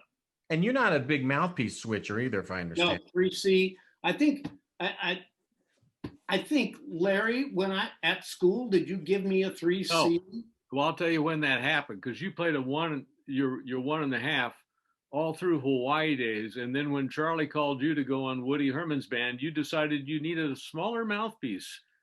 So I had an extra 3C because he was playing on this hard show, you know, with a vamp at the end of the chart was like, da, ba, ba, ba, ba, ba. Of course I'm in the wrong key, but bunch of double C's, and he'd do all of this in a 1.5 C. And then he'd go, I'm going to play in Woody's band. I need something a little smaller. So he took my 3C because it was a pea shooter, you know? Yeah. So that's what it was. And then I think Charlie had a gold. Right. You still have it? Did I not give that back to you? I might. You had a gold New York. Can I have it back? 3C. And I had Reeves copy that rim. Yeah. Because it was much rounder than the Elkhart 3s. Yeah. So yeah, I think you had that on Woody's band. In fact, I think I was playing on Woody's band. Yeah. I think you gave that to me on Woody's band. And then Yeah. I played that for a long time. Actually, on No, I can't hear my first one on Woody's band. Probably hear me. We hear you, Chuck. Chuck, Who is that? man in black. I do not understand. I can see you and hear you, but when I click on the microphone, on the speaker rather, it's the other way around. So I have to keep clicking on it to hear, and then click off. So it's, you know, it's kind of like typical shit for me, Jerry. It's like when you guys were out with James Last, and it's like when you were out with James Last, and you had to go like this, and Slide had to go because you lost your. Slad lost his hearing and Chuck lost his voice. Right. Yeah. And the doctor came to our room. Oh and my here's God. Slide, who can't hear. I can't talk. I lost my voice. And the doctor comes up to our room, and Gary drops his drawers, and he says to the doctor, "Give me a shot I could drink on." And he got a shot. Gary split. Now we're on the phone. Yeah, they can hear me. We're on the phone, and I'm calling, and I would listen, and then I had to speak into Slide's mouth so he could hear through the cavity what the girls were saying. And then, yeah, I mean, it was so British, like great British humor, but it was real, you know.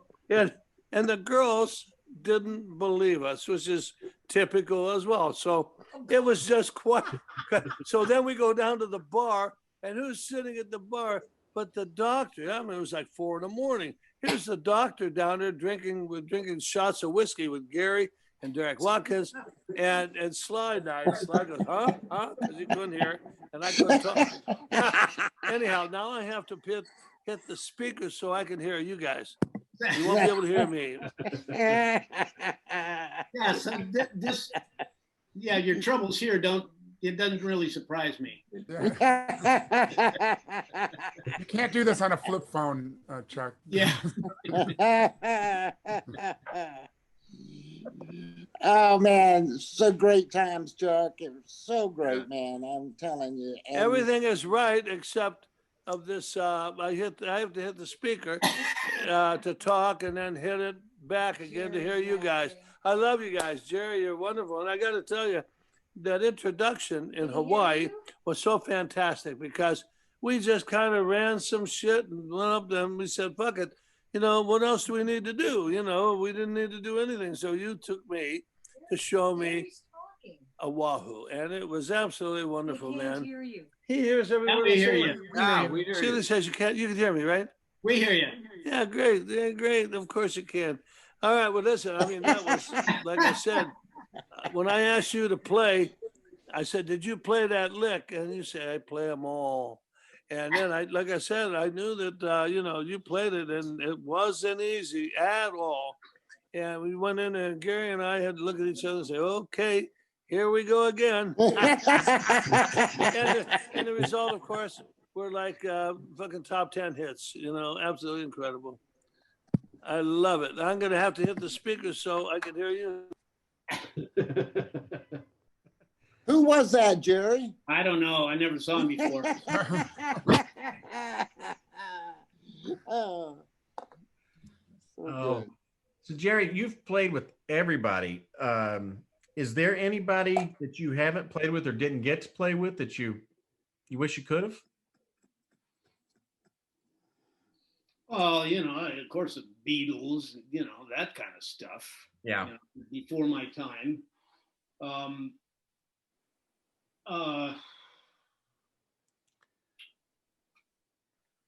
I don't. I think the only reason I asked that question is because one day I think I asked you if you were on a Queen record that I had heard. That's also before my time, I think, basically. You know, and they're, you know, I think they did it in England. They did in So England. Right. if so, it's probably Derek Watkins. Right. Right. Well, and you have a lot of projects coming up. Well, as many as somebody can have in the pandemic, but you've done some things recently though. Like, can you talk about the Dirty Loops a bit? Yeah, you know, the Dirty Loops. 8 in the morning. 8 in the morning. Put that in there. Who wanted to do something so early? Whose idea? Yeah. Yeah, one of the trumpet players named Wayne had to be out by like noon. Yeah, and I couldn't get out of the thing, so it was kind of, you know. Yeah, so, you know, we went in and, you know, some just impossibly difficult stuff. And every note of Dirty Loops rhythm section is on the grid. I mean, exactly on the grid. Bass notes, drum fills, piano notes, everything. So we would go to play a 16th note hit, and it would be pretty damn good. And you go back to listen to it, and it sounds like blah, Yeah.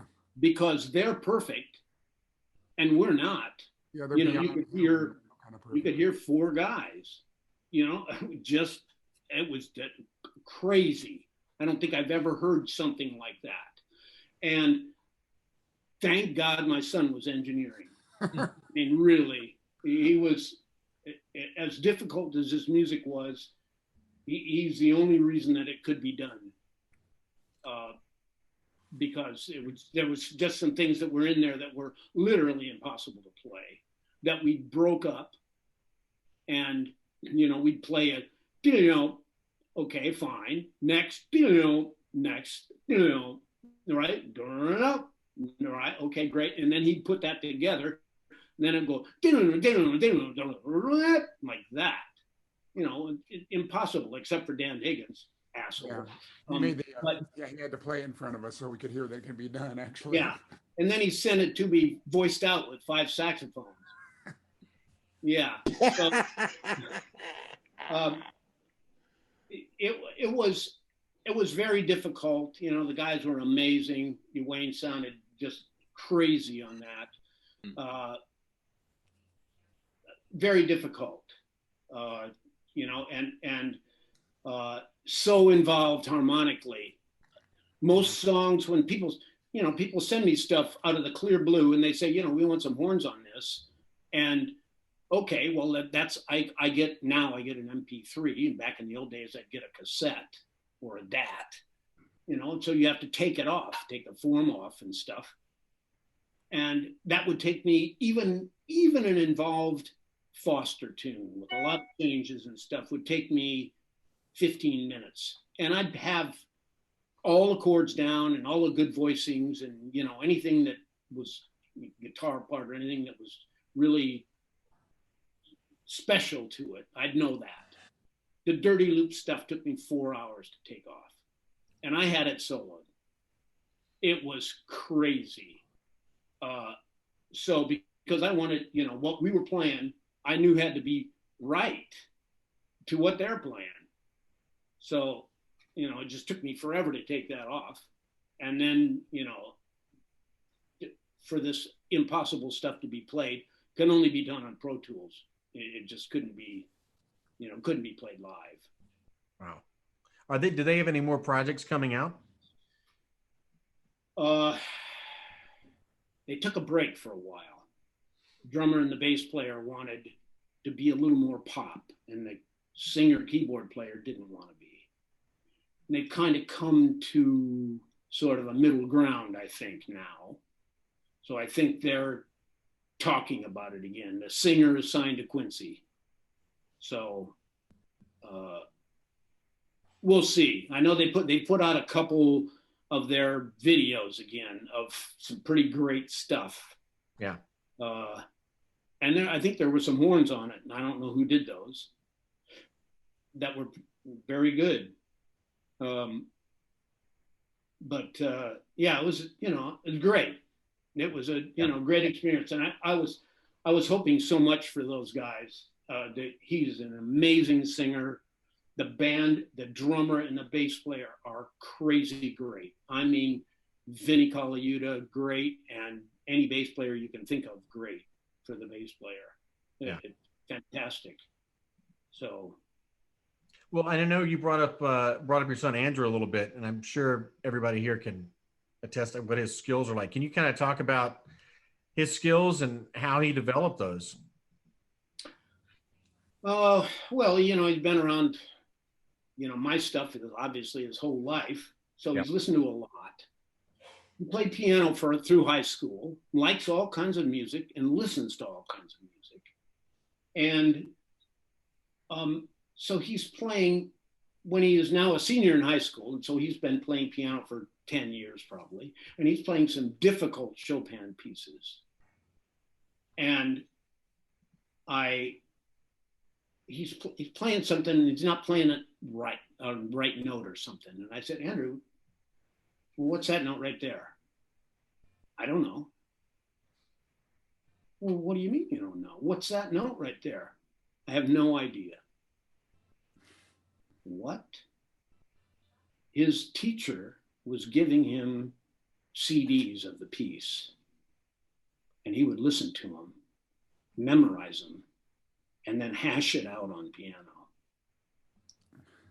That was the first time that I mean, I knew that he had perfect pitch, although because he never really learned to read music, didn't associate note names with the tone of the notes. But I would sing him something like the one famous one is Freddie. I'd sing that in the wrong key, and he'd look over at me and go, "Yeah, right," just like that, you know. So I knew he knew perfect pitch, but he can't name notes. Wow. So then he comes home from college his freshman year, spring break, and he's whistling along with Giant Steps. And I said, what do you mean you're whistling with Giant Steps? He says, yeah, I can sing it. So, okay, I got to record that. He is the least performance-oriented person you would ever meet. Hates it, absolutely hates it. He said, okay, I'm going to do it one time. So I played Giant Steps out of the computer and recorded it back into the computer. One time, sang Giant Steps solo.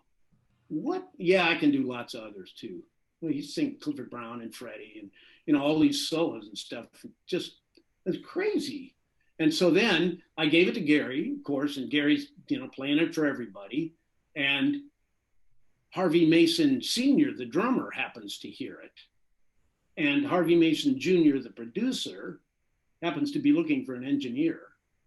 And Harvey Mason Sr. says, you know, Andrew Hay is just graduated from Indiana recording school. Maybe you should try him as your engineer.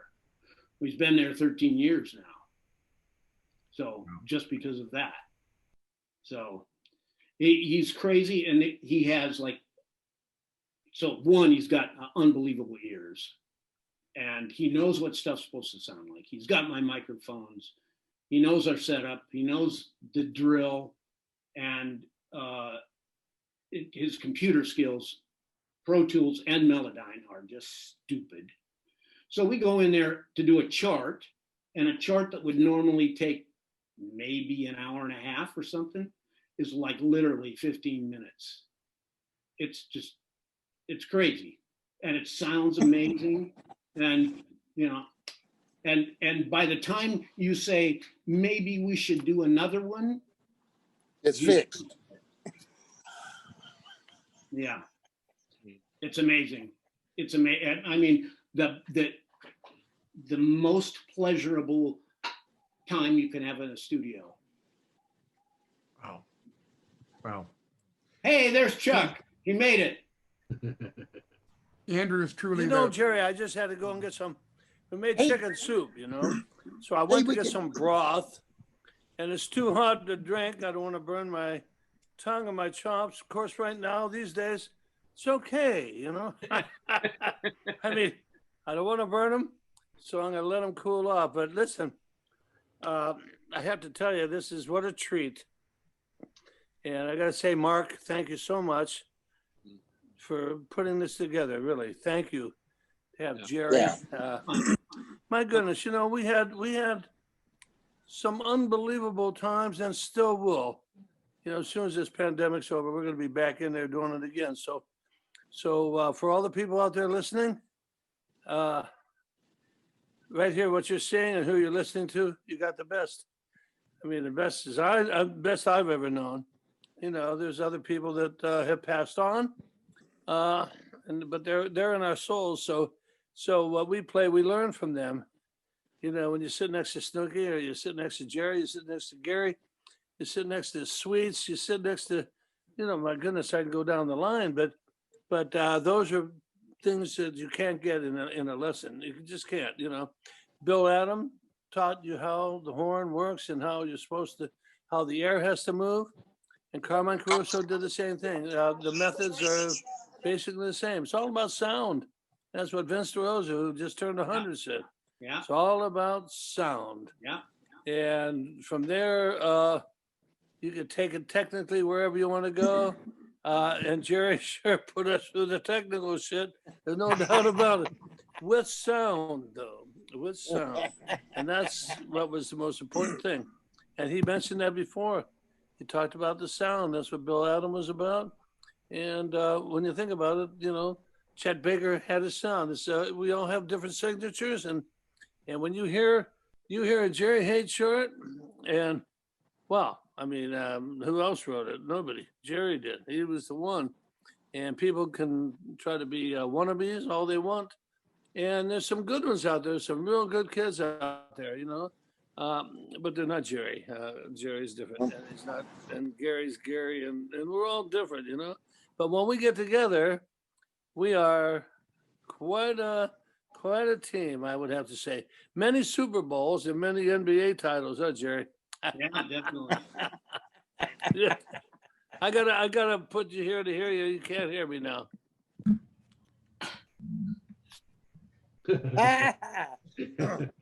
Almost though, boy, oh boy. Guys, I can't thank you guys enough for doing this. Chuck, I hope you can hear that. You know, this was a little bit last minute for you guys to pop in, but and really all of you can chime in on this. What advice, obviously, other than playing great, do you have for both students and actually for the music schools who are training them? Well, I know that'll go another hour, but Yeah. Practice and listen. good, Jerry. I think listening, you know, now in this environment. We have Yeah, access Derek, to so much stuff to listen to Doc that we always didn't have said- when we were young. Doc always said it's all about practice. One word, practice. Wayne. Oh no, I was just saying we have all this access to everything now because of the computer age, so listening, anything you want to reference. When I was a kid, when we got a big band chart, a Basie chart, we had to go find the recording of it to hear what it sounded like. Now you can go online and you can find 50 different versions of Chinese Stockings, so Yeah. it is about listening. But I would think, for the modern day musician, there used to be a time and where you could be a one-trick pony. You could be a great big band first trumpet player and swing player, whatever, and there was work for that. And you could do that. Now they kind of expect us all to be able to do a little bit of everything at a pretty high level.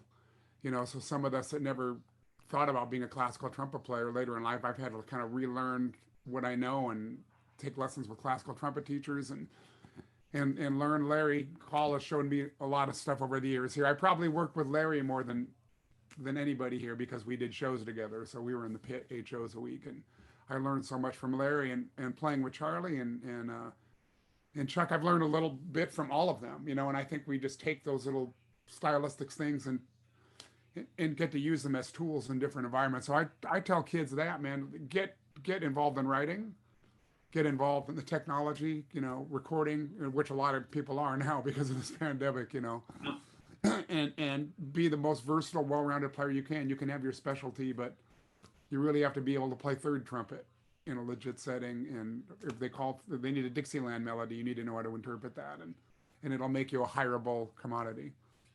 Yeah. Say yes to everything. Yes. Always ask for more money. Yeah. That's something Gary Grant taught me. I learned that from him. We were on a Billy Joel date, and Gary was playing first, and he was getting double scale, and I was getting like a guaranteed double. But we had to part with unison. And Gary went right over to the contractor, who was Gina Zamiti. He went over and said, Wayne needs to get double scale too.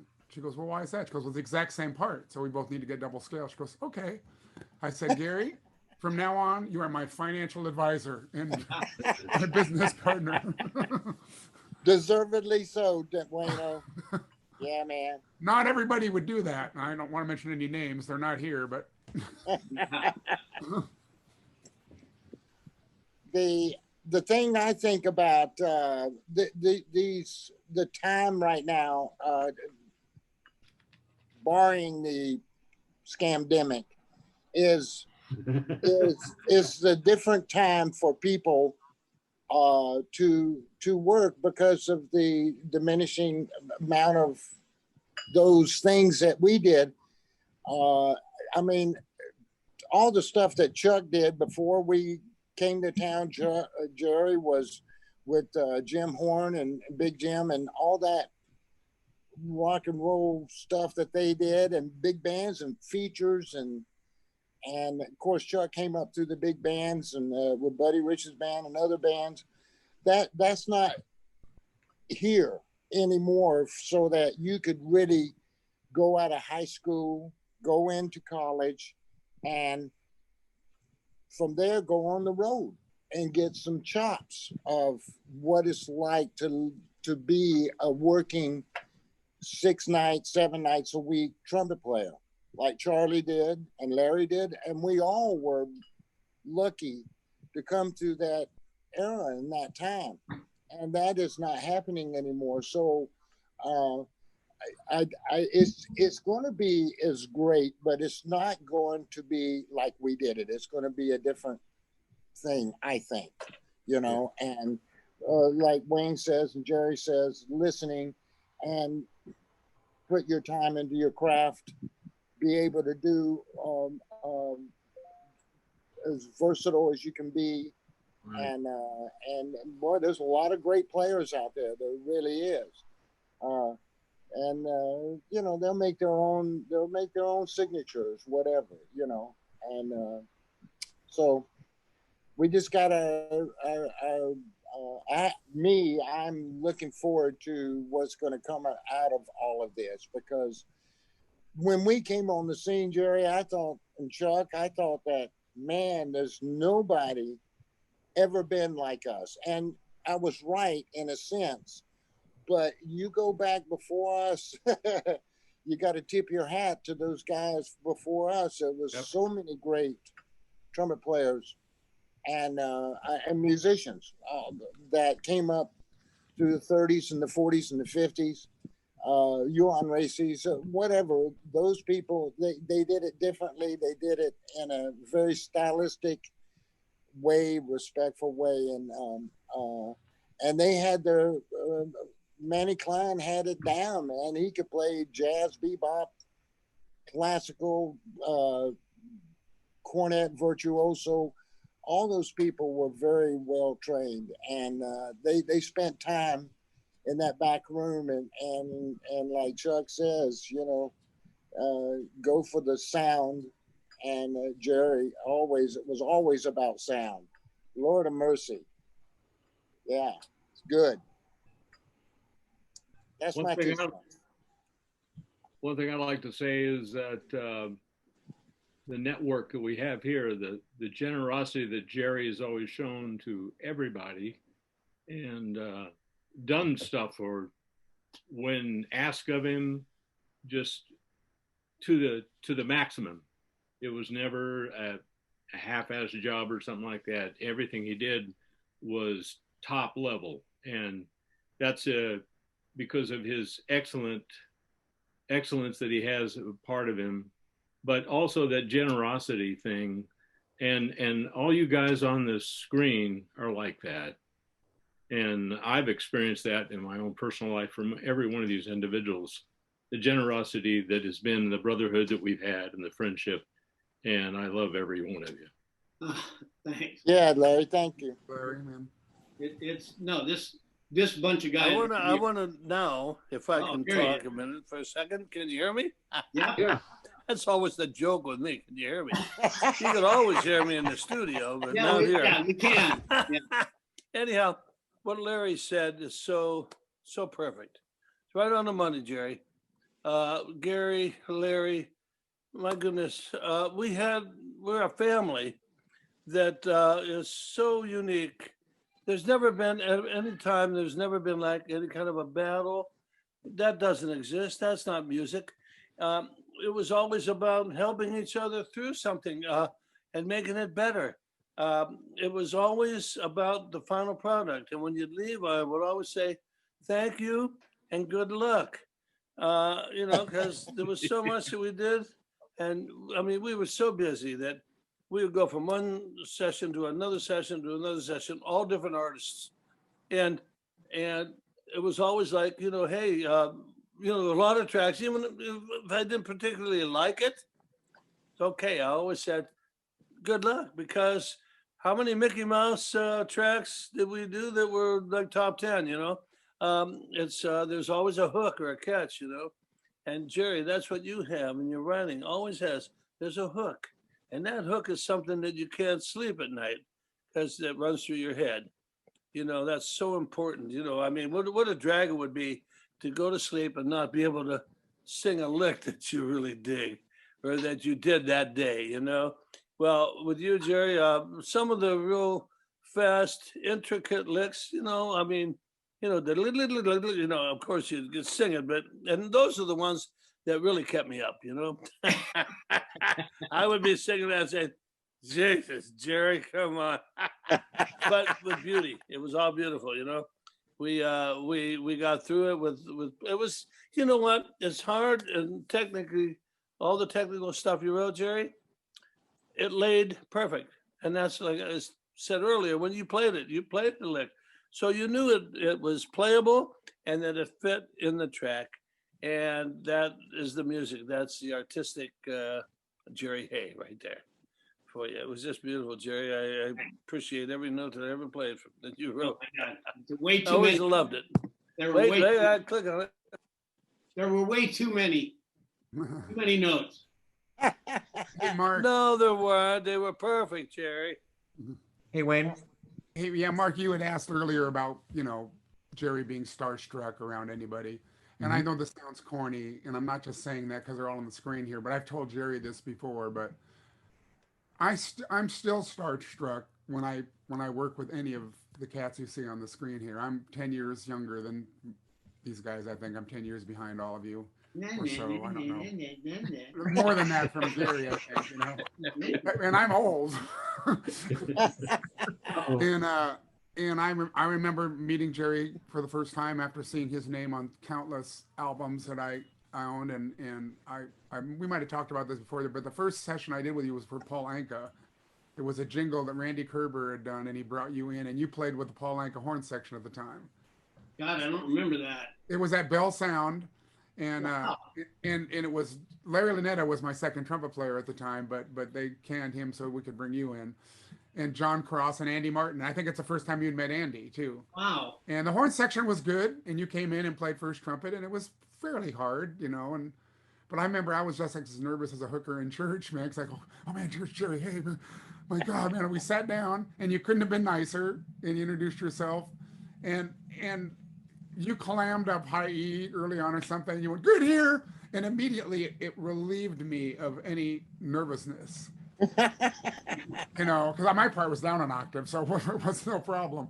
And then you nailed the piss out of it every time after that. But then getting to work for you, you know, years later, and getting to better relationship with him, meeting Gary and Larry and Chuck and Charlie, and meeting all these. So we've done countless gigs together now, and I have a picture of my first session for you over in the corner here at Pussycat Doll session. Oh yeah, right. Yeah, and Gary kind of brought me in and said, hey, we should have Wayne do this. There's some shakes in here. He's got good shakes, you know, and so I have that picture sitting over there from at the record plant, and you just sent me the recordings of that stuff, which I'd never heard, which is that's a swinging band too, man. Anyway. Not to blow smoke of anybody's rear end, but I truly do mean all that, and it's really an honor to know all of you here, man, and I've learned something. Likewise, Wayno, likewise, man. Thanks, Gary. Thanks, brother. So anyway, I love you guys. I really do. Well, and Wayne, I'm sure I'm speaking for everybody watching, but we're really glad that you've come through what you've come through like you have, and Definitely. That was not fun. And Jerry, you know, Jerry's been through this, and you know, we're part of a really horrible fucking club. Well, you sure look good, Wayne. Well, the weight loss is good. Actually, I'm working. You look out. great.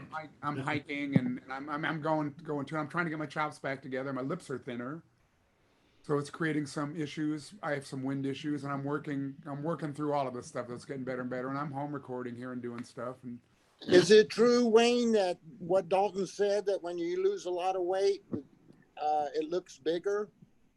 Well, I was thinking that, but the fact is I can actually see it. I think that's why.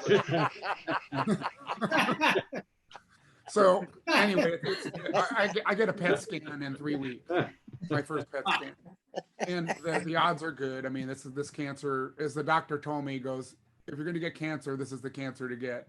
He said there's no worse treatment you can go through with the chemo and the radiation on the neck and the face. And that really just was not a fun thing at all. No. I know it sounds like it was a blast, but it really, wasn't. No. But I've made a lot of friends, a lot of cancer surviving friends through this, you know, people that I don't know, that I've just met at the hospital, and I'll remain friends with for life. And I'm part of groups now, as you probably are too, Jerry. Are you part of any support groups or anything? Or? I haven't really, and you know, I went to Berlin. We made a special trip to Berlin to meet my donor, and he didn't show. Right. Twice. Yeah. Oh So that's still out there. That, you know, someday I hope I get a chance to meet him. But you know, we haven't been down to San Diego to my doctor in a long time. But my last checkup last week was the best checkup I've had probably in 10 years anyway. Yay. Oh, that's so Yeah. awesome. Yeah. Good. Good deal. Yeah, baby. It sucks. I can't imagine what you went through. Your thing was very extensive. You know, mine was 35 days of hell, basically, you know. Yeah. For me, the radiation especially, you know. I used to think, oh, chemo, boy, that's some horrible stuff. But that radiation, Yeah. the chemo, you get sick and you feel like crap. You know, I feel like that now. But the radiation, man, your throat starts burning and you can't swallow and you have to eat, and you know, and food, your taste buds are gone. Did you lose your taste buds, Jerry? I didn't have radiation. Oh, but the chemo can do that too, you know. Yeah, I did lose a little bit of taste and smell for probably 6 months. Yeah.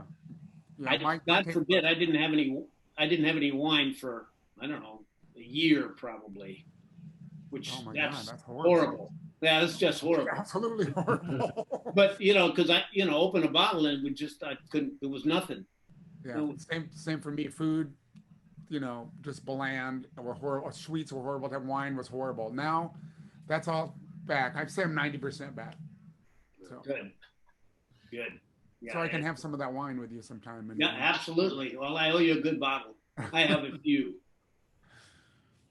The remark you made, Larry, about Jerry's generosity is absolutely on. He's dripping with class. Yeah. All the years that I've known him, I've seen him pull off the most miraculous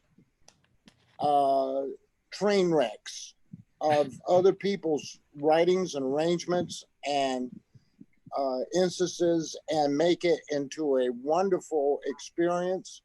And without him there, it would have flopped. We'd have had egg on our face because, like the time we went out with Mark Russo, Jerry, and there was no music or nothing. And who was the artist of the Mike McDonald and Kenny Loggins. Yeah, and there was no charts. No charts. I did 17 charts in an hour and a half. For example, that's a good example there. When I was producing Arturo Sandoval on Trumpet Evolution, and we were doing the Harry James. Oh yeah. And You Made Me Love You, or one of those, I remember. Yeah, Make Me Love You, and Jerry started conducting. I asked Jerry to conduct, and arrangement was never proofread or anything, and we played about 4 or 5 bars of it, and Jerry stopped and said, "Oh man, that's all wrong. That's all totally wrong." So the arrangement was, I had everybody clear out of the room, and 20 minutes later, everybody came back in the room, and Jerry gave them their notes and saved the tune being recorded, because it was always about time and budget and all that stuff. So, I mean, I've watched this many, many, many times over Jerry's career as a writer. And, when we worked for other artists, they were jealous of Jerry because of his talent, and he was and so Jerry learned early on to if there was a problem in the orchestra, Jerry would know where it came from and who was doing it, who had the wrong notes, and the cellos way across the room or whatever, but he would keep his mouth shut because he didn't want to up the composer who didn't know where it was coming from, where the clan was coming from, and if he was asked, he would certainly let him know what it was, but he was careful about that because he was right, and it was just that remark, Larry, really hit home. And you too, Chuck, you're just been, it wasn't by accident that a lot of those dates that we did, when you got there, the first book was open, the chair, and you would run in and no, I don't want to do this right now. We said, oh no. Your own, Chuck, and you were, because you guys were cruel. Well, we were respectful, my friend, my brother. We were respectful for your talent. The reason I was late was because I probably couldn't find a parking,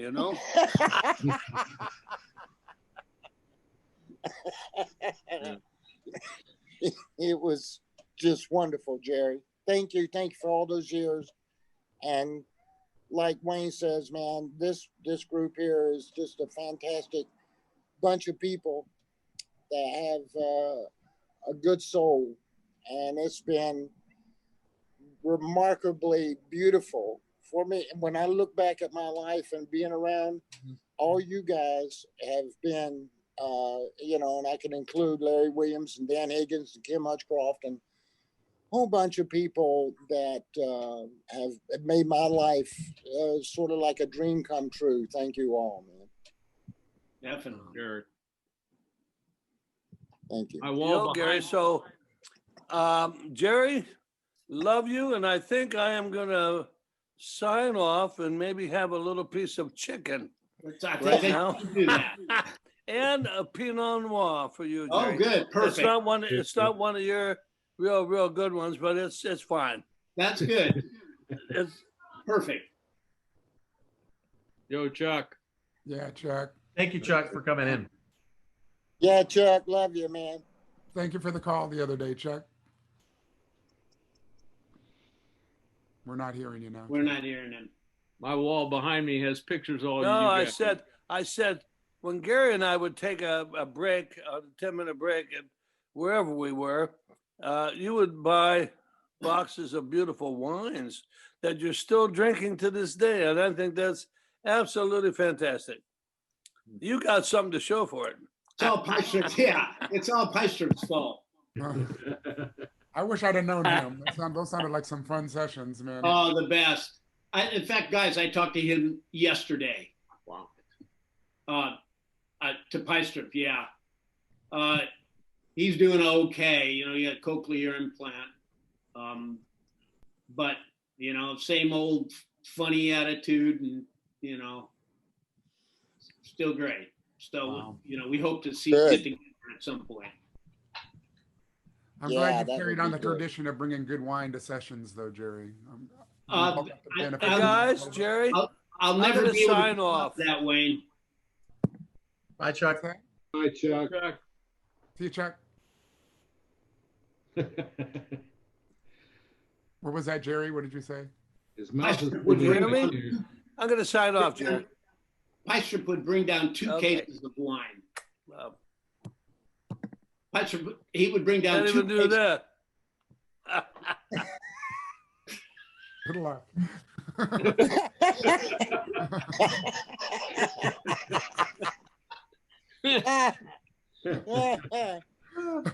Pystrup would bring down 2 cases of like crazy great wine. So, you know, I can't do that, but I can bring a couple good bottles. Yeah, it was nice. You know, another thing about Andrew, like, you know, we did a couple of dates, you know, before the pandemic thing, and they were pretty easy charts, and you know, they were repeating licks. So Andrew had already flown them to the other player. We're done. Okay, you know, we're 20 minutes. We're done. And Jerry's brought wine and cheese, and then it becomes a hang. Yeah. And then we always have to tell, you know, we stay for 3 hours, and don't tell our wives we got done early. Right. Yeah, it makes Right. it fun though, man. It makes it into a really nice hang. Yeah. Well, guys, I can't thank you enough for doing this. I mean, there's a lot of comments of people are just so glad to have seen you. That Jerry, people have known you over the years, and thank you for your generosity of just doing this and all of you guys coming in. I mean, it's just been unbelievable talking to you guys and hearing your stories, and especially right now with this thing going on, I think it means a lot to people to kind of connect in some way, and all of you guys have really brought a lot to the table for all of us over the years. I mean, listening to your recordings and growing up with them and still hearing them now, what you guys are putting out just means so much. And Thanks. I cannot thank you enough. Thank you, Mark. Yo, for Mark. putting this Very together, Thank man. you, Mark. Just, It's just awesome. Thank you, wonderful, guys. man. Fun. Yeah. Thank you guys so much. So I guess with that, I'll sign off. But All right. thank you, Thanks, gentlemen, guys. so much. Love you, Jerry, man. Great to hear your stories early on, man. And you know, Thanks. I learned a bunch of stuff about you I didn't know. There's probably a lot more. And There is. Dixon, you Thanks didn't for mention all the of us. Sterling. You didn't mention the Sterling Municipal Band. No, that's your job. Oh yeah. If that's a story, I go don't know if ahead you and have a tell key it. to the city of Sterling, but I do. I'm an honorary citizen. But I found out that Jerry, I was a guest artist with this band, and Jerry was in that band when he was young, you know. So Yeah, the band wasn't as good as it was when you were in it, I'm pretty sure. But maybe not. Yeah, no, maybe I don't not. think so. I'm just guessing. Yeah, probably not. Anyway, love you guys, man. Thank you, Yeah. Mark. Yeah. Great to you see all. everybody. Great Appreciate to it. see you, Charlie. My friends. Clark, Hunt, good to see you. Love you all. Clark. Love you too, Dan Jerry, Kramer, I see your picture down. Charlie, Love you guys. Chuck, Gary, Go. Mary, Wayno, the Bye. best. hasta lumbago. Thanks so much, guys. Have a great night. You too. Bye. Bye-bye. Thanks, Jerry. Yeah, absolutely.